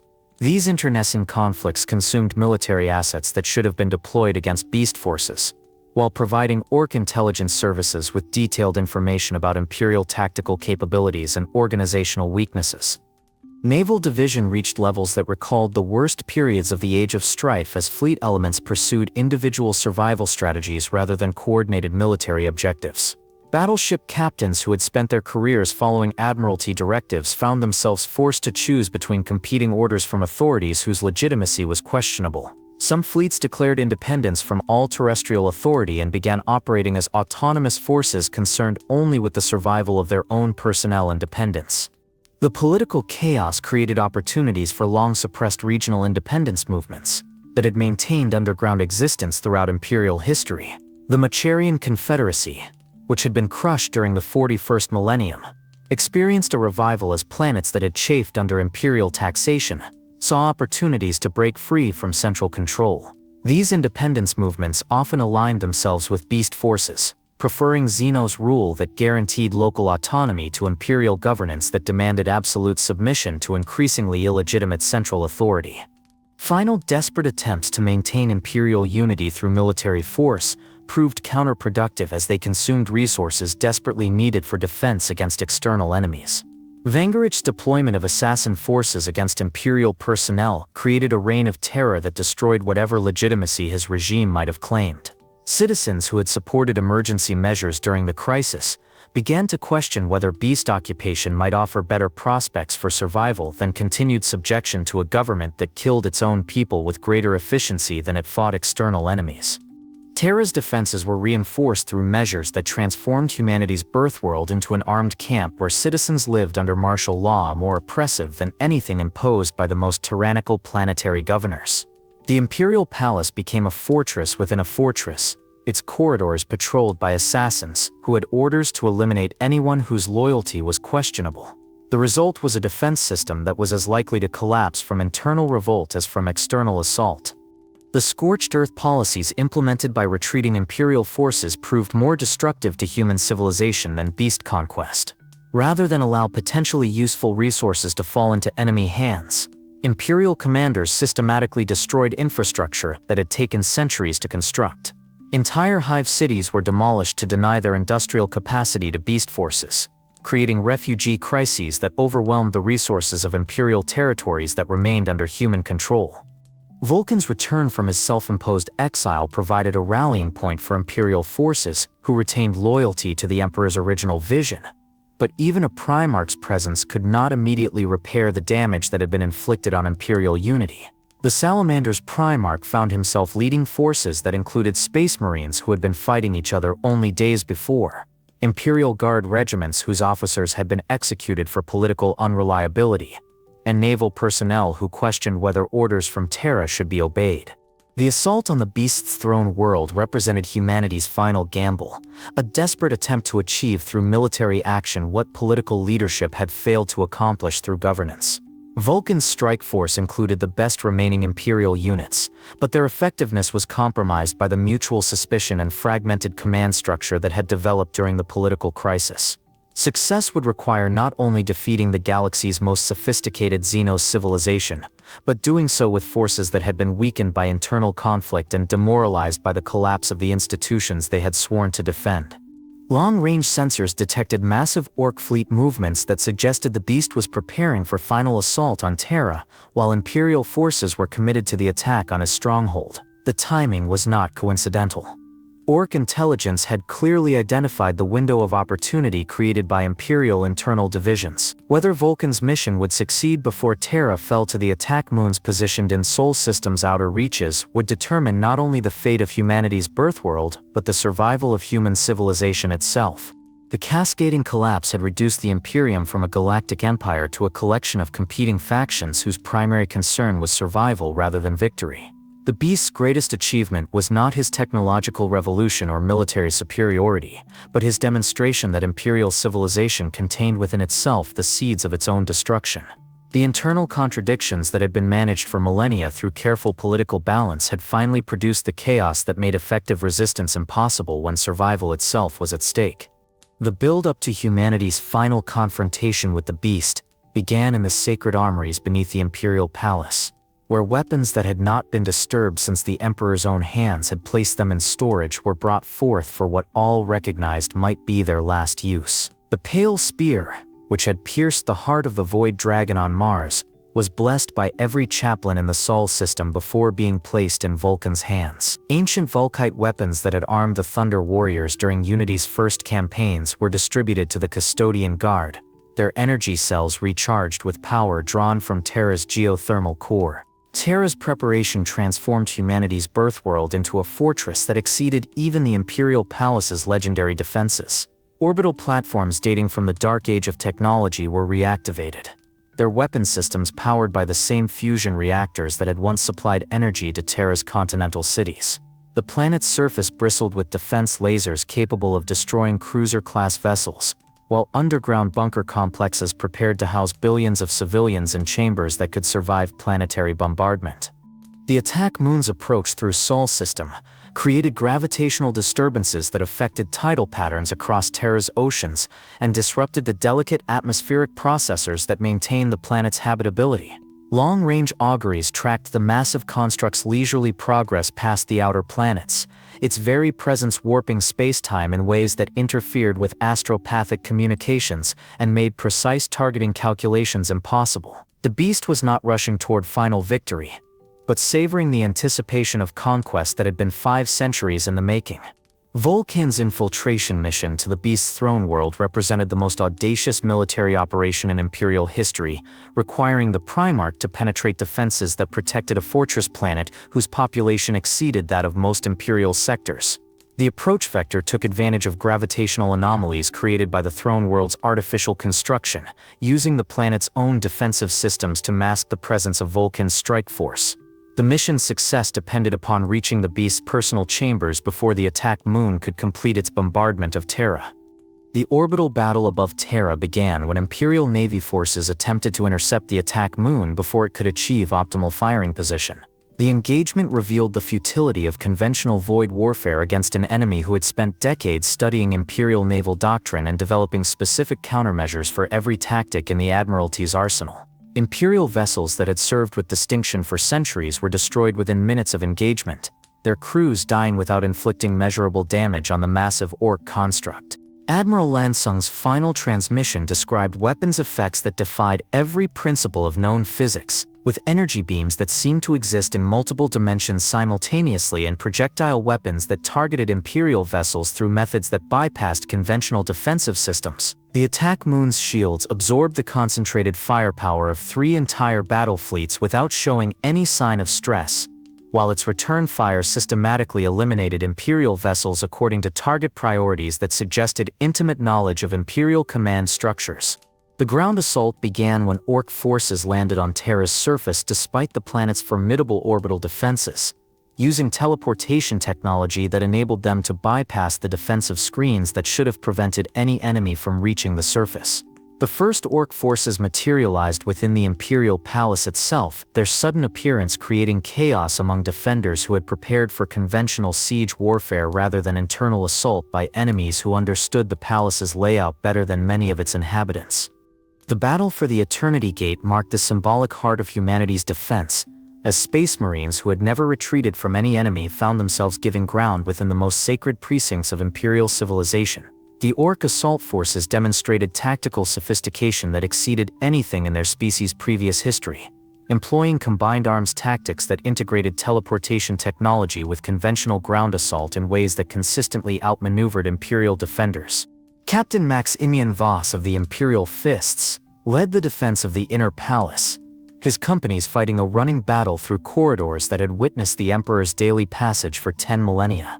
The engagement devolved into close-quarters combat that favored neither side's traditional advantages, with Space Marine tactical expertise matched against Orc physical superiority and technological innovation. The battle's progress was measured in meters rather than kilometers, with each chamber requiring hours of brutal fighting to clear.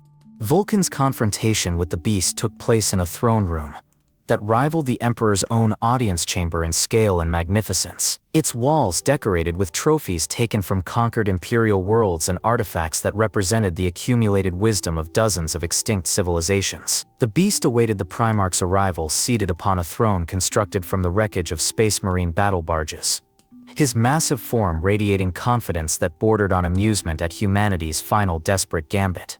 The personal combat between Primarch and Orc Overlord lasted for hours, while the fate of two civilizations hung in the balance.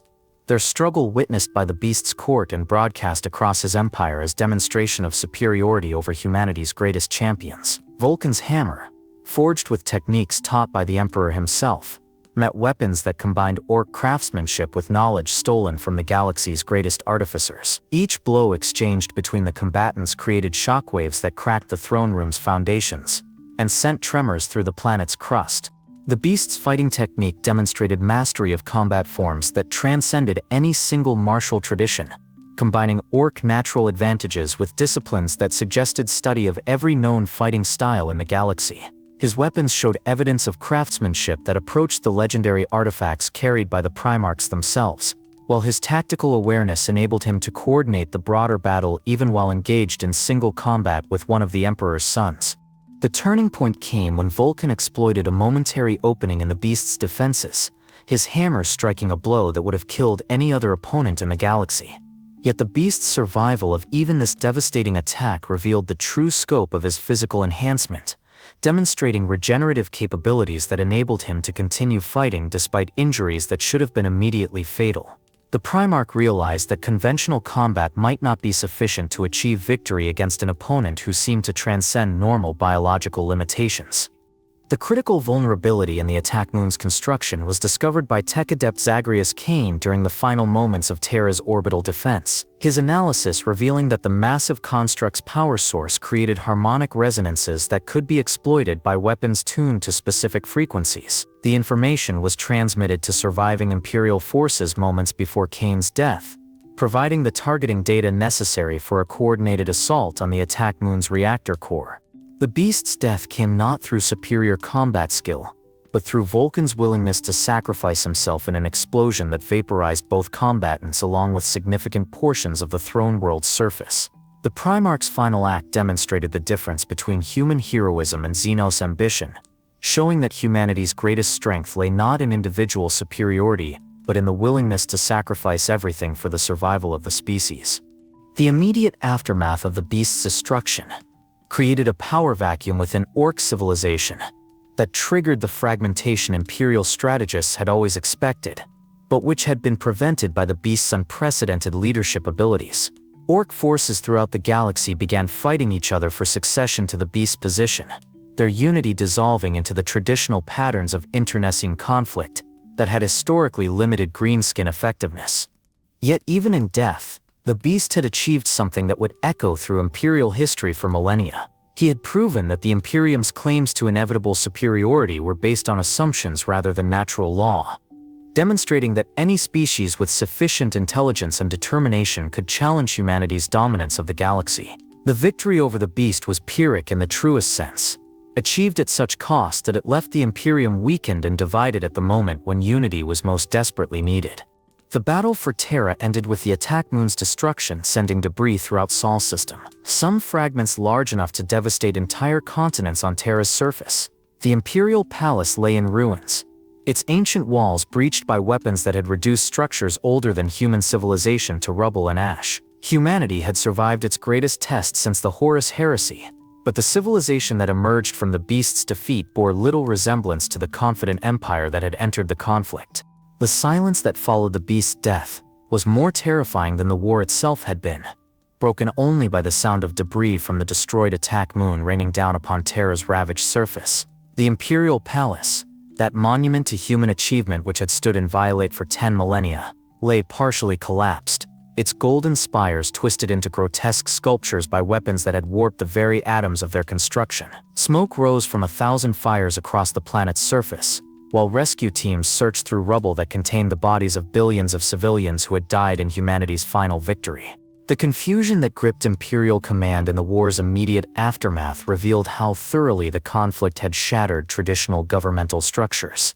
With Vulkan dead and most of the original High Lords eliminated by Vangorich's purge, no clear authority existed to coordinate the massive reconstruction efforts that Terra's survival required. Competing Imperial factions issued contradictory orders for resource allocation, emergency services, and military deployment, creating administrative chaos that threatened to complete the destruction that beast forces had begun.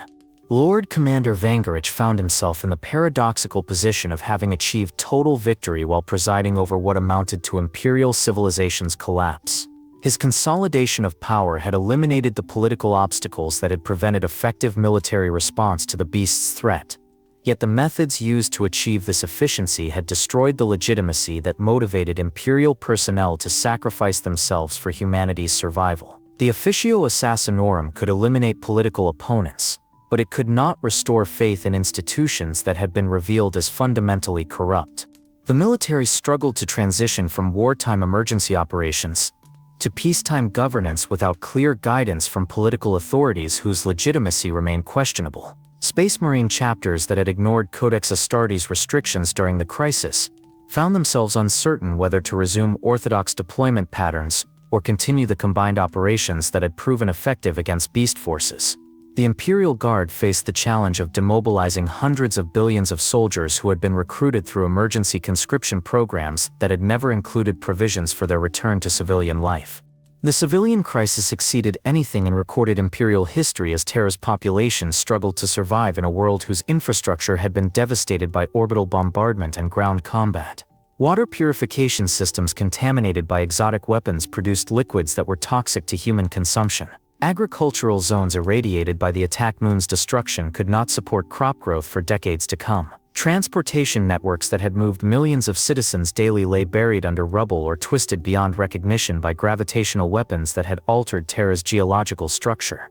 The Adeptus Mechanicus faced the unprecedented challenge of rebuilding Terra's technology base using techniques that had been largely forgotten since the Dark Age of technology.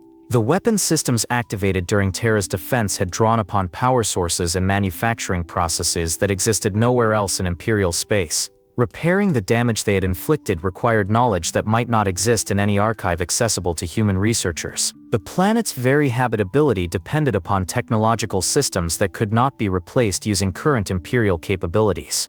Refugee populations from across the Sol system overwhelmed Terra's remaining habitable zones as billions of survivors sought shelter on humanity's birthworld.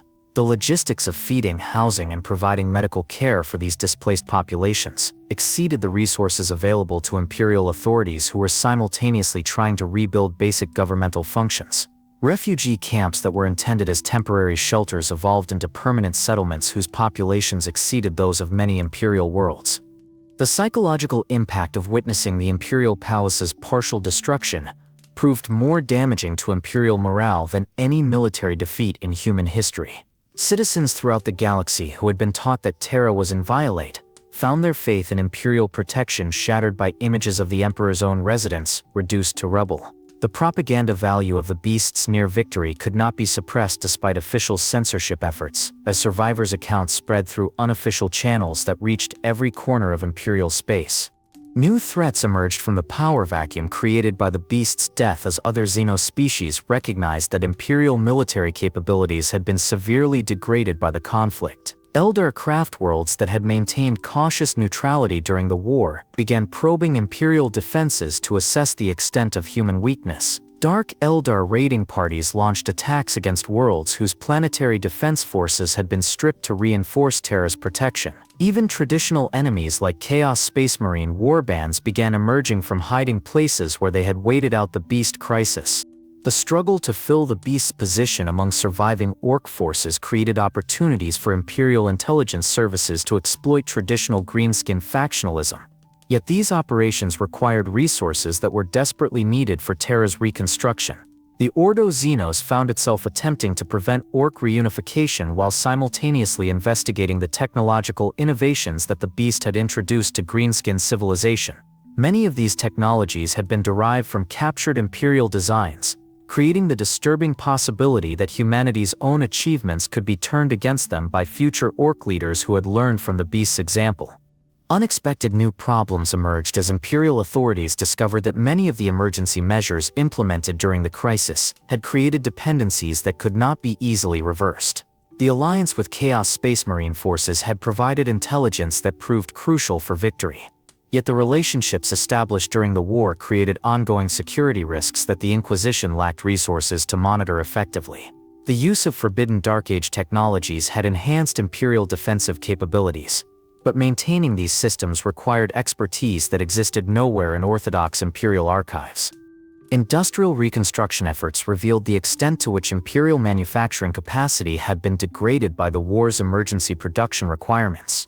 Forge worlds that had been ordered to produce weapons according to untested specifications during the crisis found their manufacturing equipment damaged beyond repair by processes that exceeded design tolerances. The technological base necessary for producing replacements for these damaged systems had been lost when the Forge worlds themselves were damaged, creating a cascading failure that threatened to reduce Imperial industrial capacity to pre-age of technology levels. The most disturbing discovery was that the anomalous knowledge transfer that had affected Imperial personnel during the war continued even after the beast's death. Individuals throughout Imperial space were demonstrating capabilities that exceeded their training and education, suggesting that whatever had enhanced human performance during the crisis remained active. Medical examination revealed no physical explanation for these improvements, while psychological evaluation showed no evidence of external mental influence. The enhancement appeared to be permanent, yet its source remained completely unknown. Administrative efforts to restore normal Imperial governance revealed that the governmental structures eliminated by Vangorich's purge had served functions that were not immediately apparent until they ceased to exist.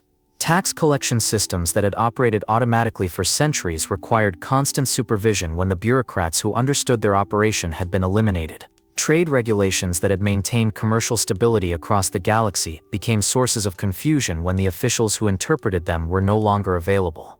The efficiency that Vangorich had achieved through consolidation of authority proved to be unsustainable when that authority was distributed among personnel who lacked the institutional knowledge necessary for effective governance.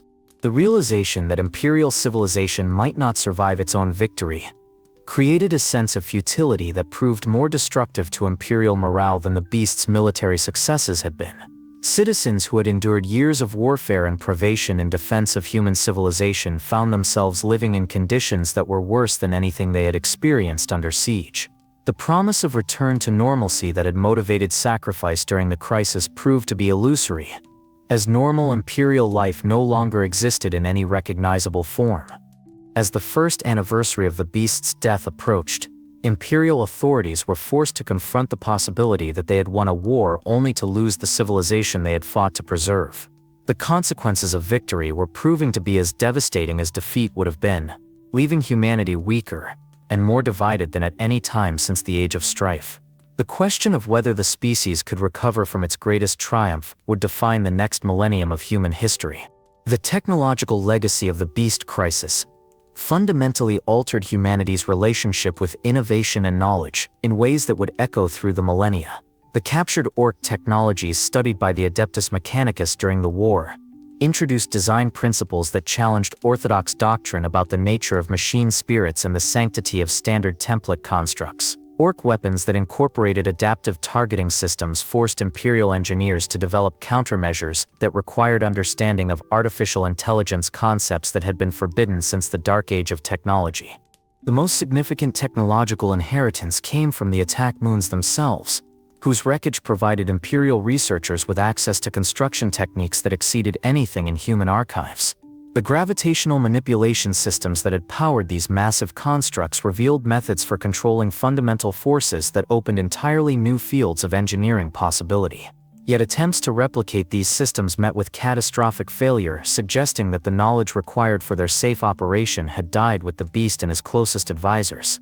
Forge worlds across the galaxy found themselves possessing weapons and equipment that they could maintain but not reproduce, creating a gradual degradation of Imperial military capability as irreplaceable systems failed or were destroyed in combat.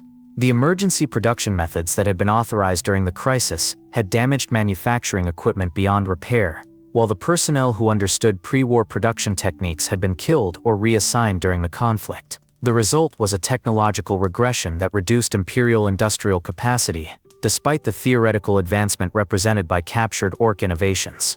The cultural impact of the Beast Crisis created a transformation in Imperial society that proved more profound than any military conquest could have achieved. The demonstration that Xenos forces could not only match but exceed Imperial capabilities in organization, technology, and strategic planning shattered fundamental assumptions about human superiority that had motivated Imperial expansion for millennia. Citizens throughout the galaxy were forced to confront the possibility that humanity's dominance might be temporary, rather than divinely ordained. The Imperial cult underwent theological convulsions as religious authorities struggled to reconcile traditional doctrine with empirical evidence of Xenos achievement that seemed to challenge the Emperor's plan for galactic conquest. New interpretations of Imperial faith emerged that emphasized humanity's spiritual superiority over material accomplishment, arguing that the beast's technological achievements were meaningless because they lacked the divine blessing that sanctified human endeavor. These theological innovations created schisms within the ecclesiarchy that would persist for centuries, with different factions promoting contradictory interpretations of the crisis's religious significance. Military culture experienced revolutionary changes, as Imperial armed forces adapted lessons learned from their near defeat by forces that had studied and surpassed human tactical doctrine. The Codex Astartes underwent its first major revision since Guilliman's era, incorporating tactical innovations that had proven effective against technologically superior opponents. Space Marine training regimens were modified to include instruction in adaptive combat techniques that emphasized flexibility over adherence to established doctrine.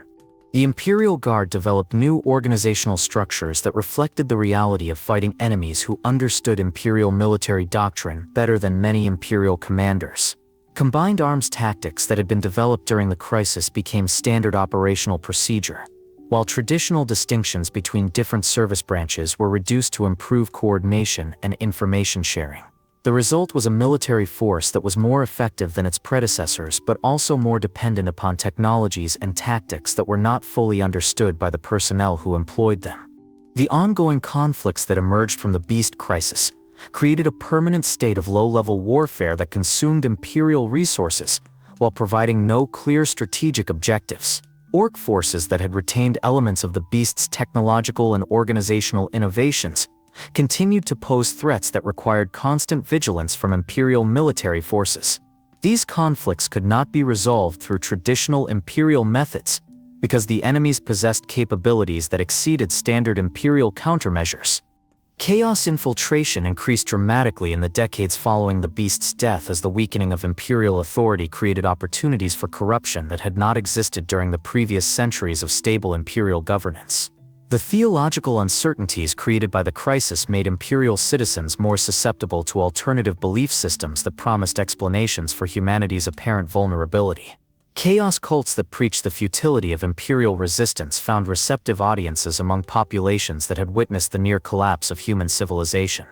The hidden survivors and remnants of the Beast's empire created ongoing security challenges that the Inquisition lacked resources to address effectively. Orc enclaves that had maintained the Beast's organizational methods and technological capabilities continued to operate in remote regions of Imperial space, their presence undetected until they launched attacks that demonstrated capabilities exceeding those of conventional greenskin forces.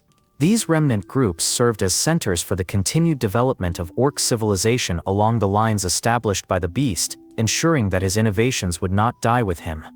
More disturbing were the human populations that had experienced life under Beast administration and found it preferable to Imperial governance.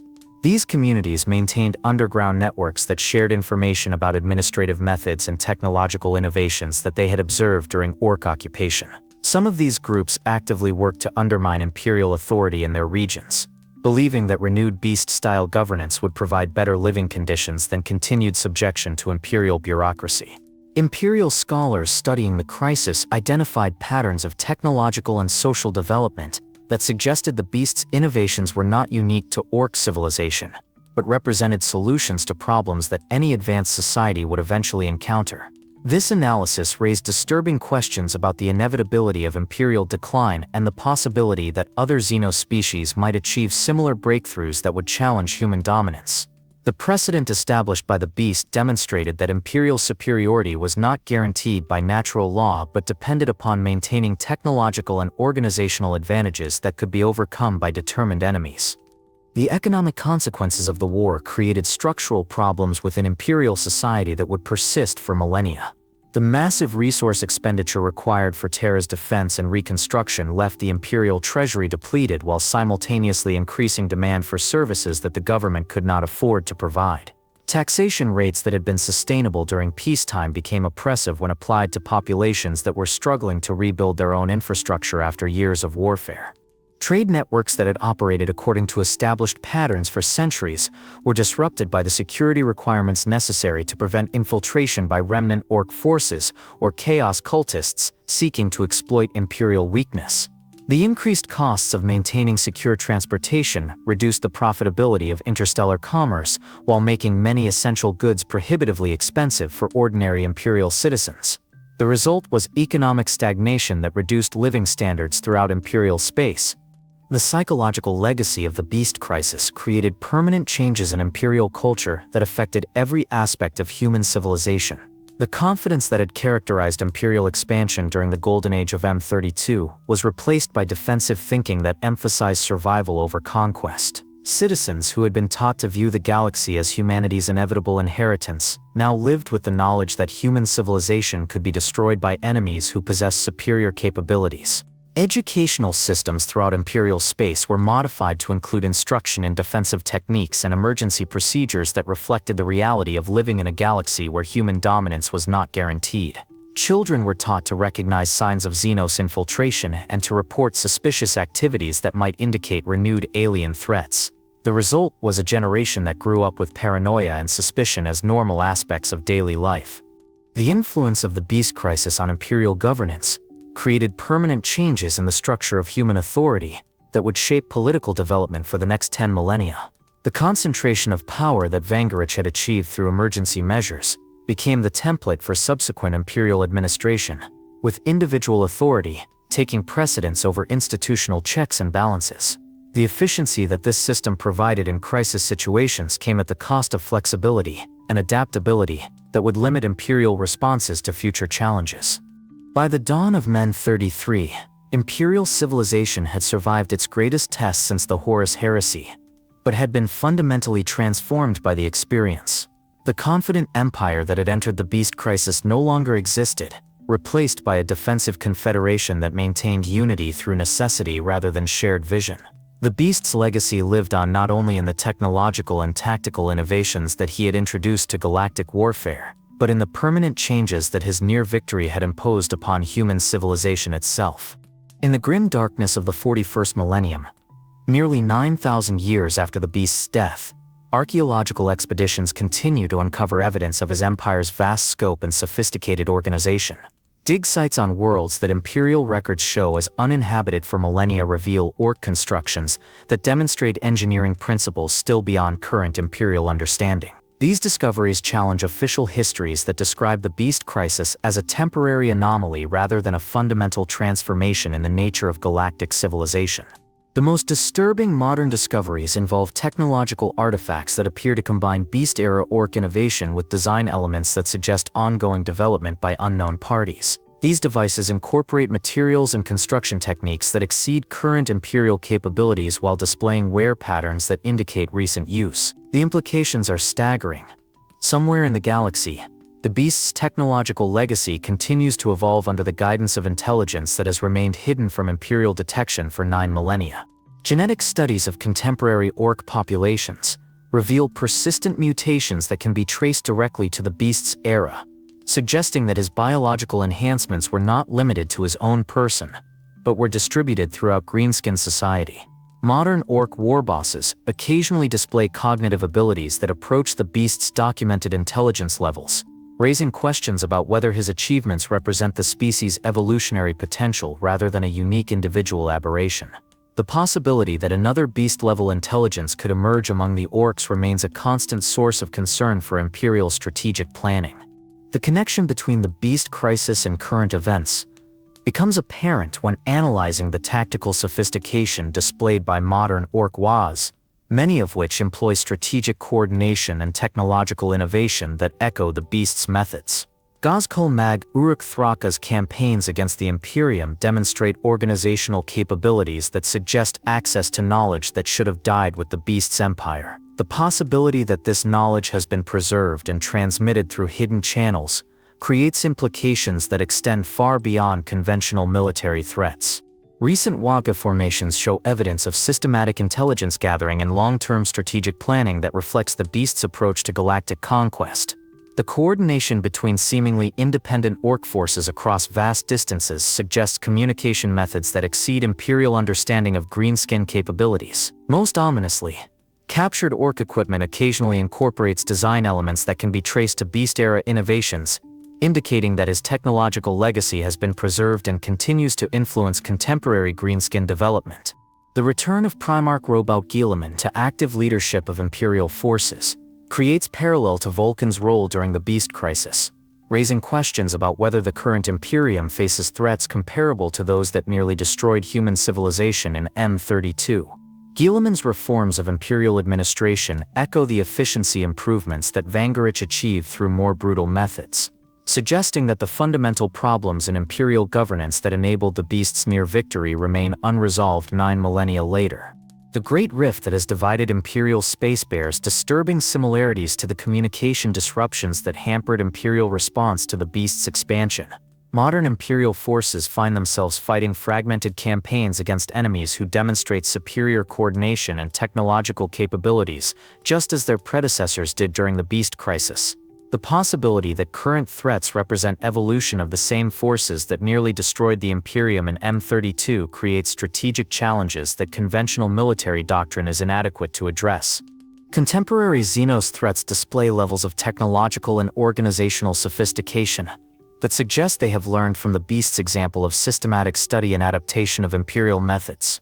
The Tau Empire's rapid expansion employs diplomatic and military techniques that echo the Beast's approach to territorial acquisition and population management. Even Tyranid hive fleets show evidence of adaptive capability that reflects the systematic learning and improvement that characterized the Beast's military campaigns. The theological implications of the Beast crisis continue to resonate through modern Imperial doctrine, with the ecclesiarchy still struggling to reconcile traditional beliefs about human superiority with historical evidence of Xenos achievement that exceeded Imperial capabilities. The worship of the Emperor as the master of mankind becomes more complex when confronted with records of his chosen champions being outmatched by alien intelligence that appeared to surpass human understanding in every relevant category. Modern Inquisition investigations into anomalous knowledge transfer phenomena report cases that parallel the unexplained capability improvements that Imperial personnel experienced during the Beast crisis. Contemporary Imperial officers occasionally demonstrate tactical insights that exceed their training and education, suggesting that whatever mechanism enhanced human performance during the original crisis might remain active. The source of these improvements remains as mysterious as it was 9,000 years ago, creating ongoing security concerns that the Inquisition lacks resources to investigate effectively. The precedent established by the Beast's achievements continues to influence Imperial strategic thinking, with military planners forced to consider the possibility that any Xenos species might achieve similar breakthroughs in organization and technology. The assumption of inevitable human superiority that once motivated imperial expansion has been replaced by defensive strategies that acknowledge the possibility of encountering enemies whose capabilities exceed imperial understanding. Perhaps most significantly, the Beast Crisis demonstrated that imperial civilization contains within itself the seeds of its own destruction, with the very governmental structures designed to ensure unity becoming obstacles to effective response when faced with existential threats. The internal divisions that enabled the Beast's near victory continue to manifest in contemporary imperial politics, suggesting that humanity's greatest enemies might ultimately emerge from within rather than from external alien threats. The modern Imperium's response to current crises reflects lessons learned from the Beast's near victory, yet these responses often mirror the desperate measures that nearly destroyed imperial civilization during the original crisis. The deployment of forbidden technologies, the concentration of authority in individual leaders, and the abandonment of traditional governmental safeguards all echo the emergency measures that proved necessary for survival during humanity's darkest hour. The ultimate mystery of the Beast Crisis lies not in its military or technological aspects, but in its demonstration that the boundaries between civilization and barbarism, between human and Xenos capability, might be far more fluid than imperial doctrine acknowledges. The Beast achieved a level of cultural and technological sophistication that challenged fundamental assumptions about the nature of intelligence and the inevitability of human dominance in the galaxy. The connections between the Beast Crisis and ongoing 40K narratives become apparent when considering that the current Imperium faces many of the same challenges that nearly destroyed human civilization in M32: technological stagnation, internal political division, and enemies who have learned to exploit imperial weaknesses through systematic study and adaptation. The possibility that these patterns represent cyclical challenges rather than unique historical events suggests that the Beast's true legacy might be the demonstration that imperial survival depends upon constant adaptation and improvement, rather than reliance upon past achievements.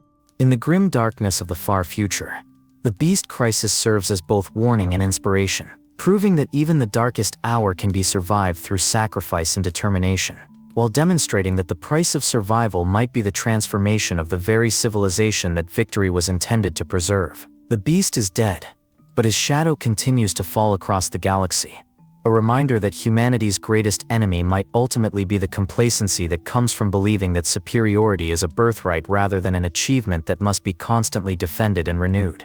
The Beast's ultimate triumph was not military conquest but the transformation of imperial consciousness, forcing humanity to confront the possibility that their dominance of the galaxy was not inevitable but contingent upon maintaining advantages that could be overcome by any enemy with sufficient intelligence and determination.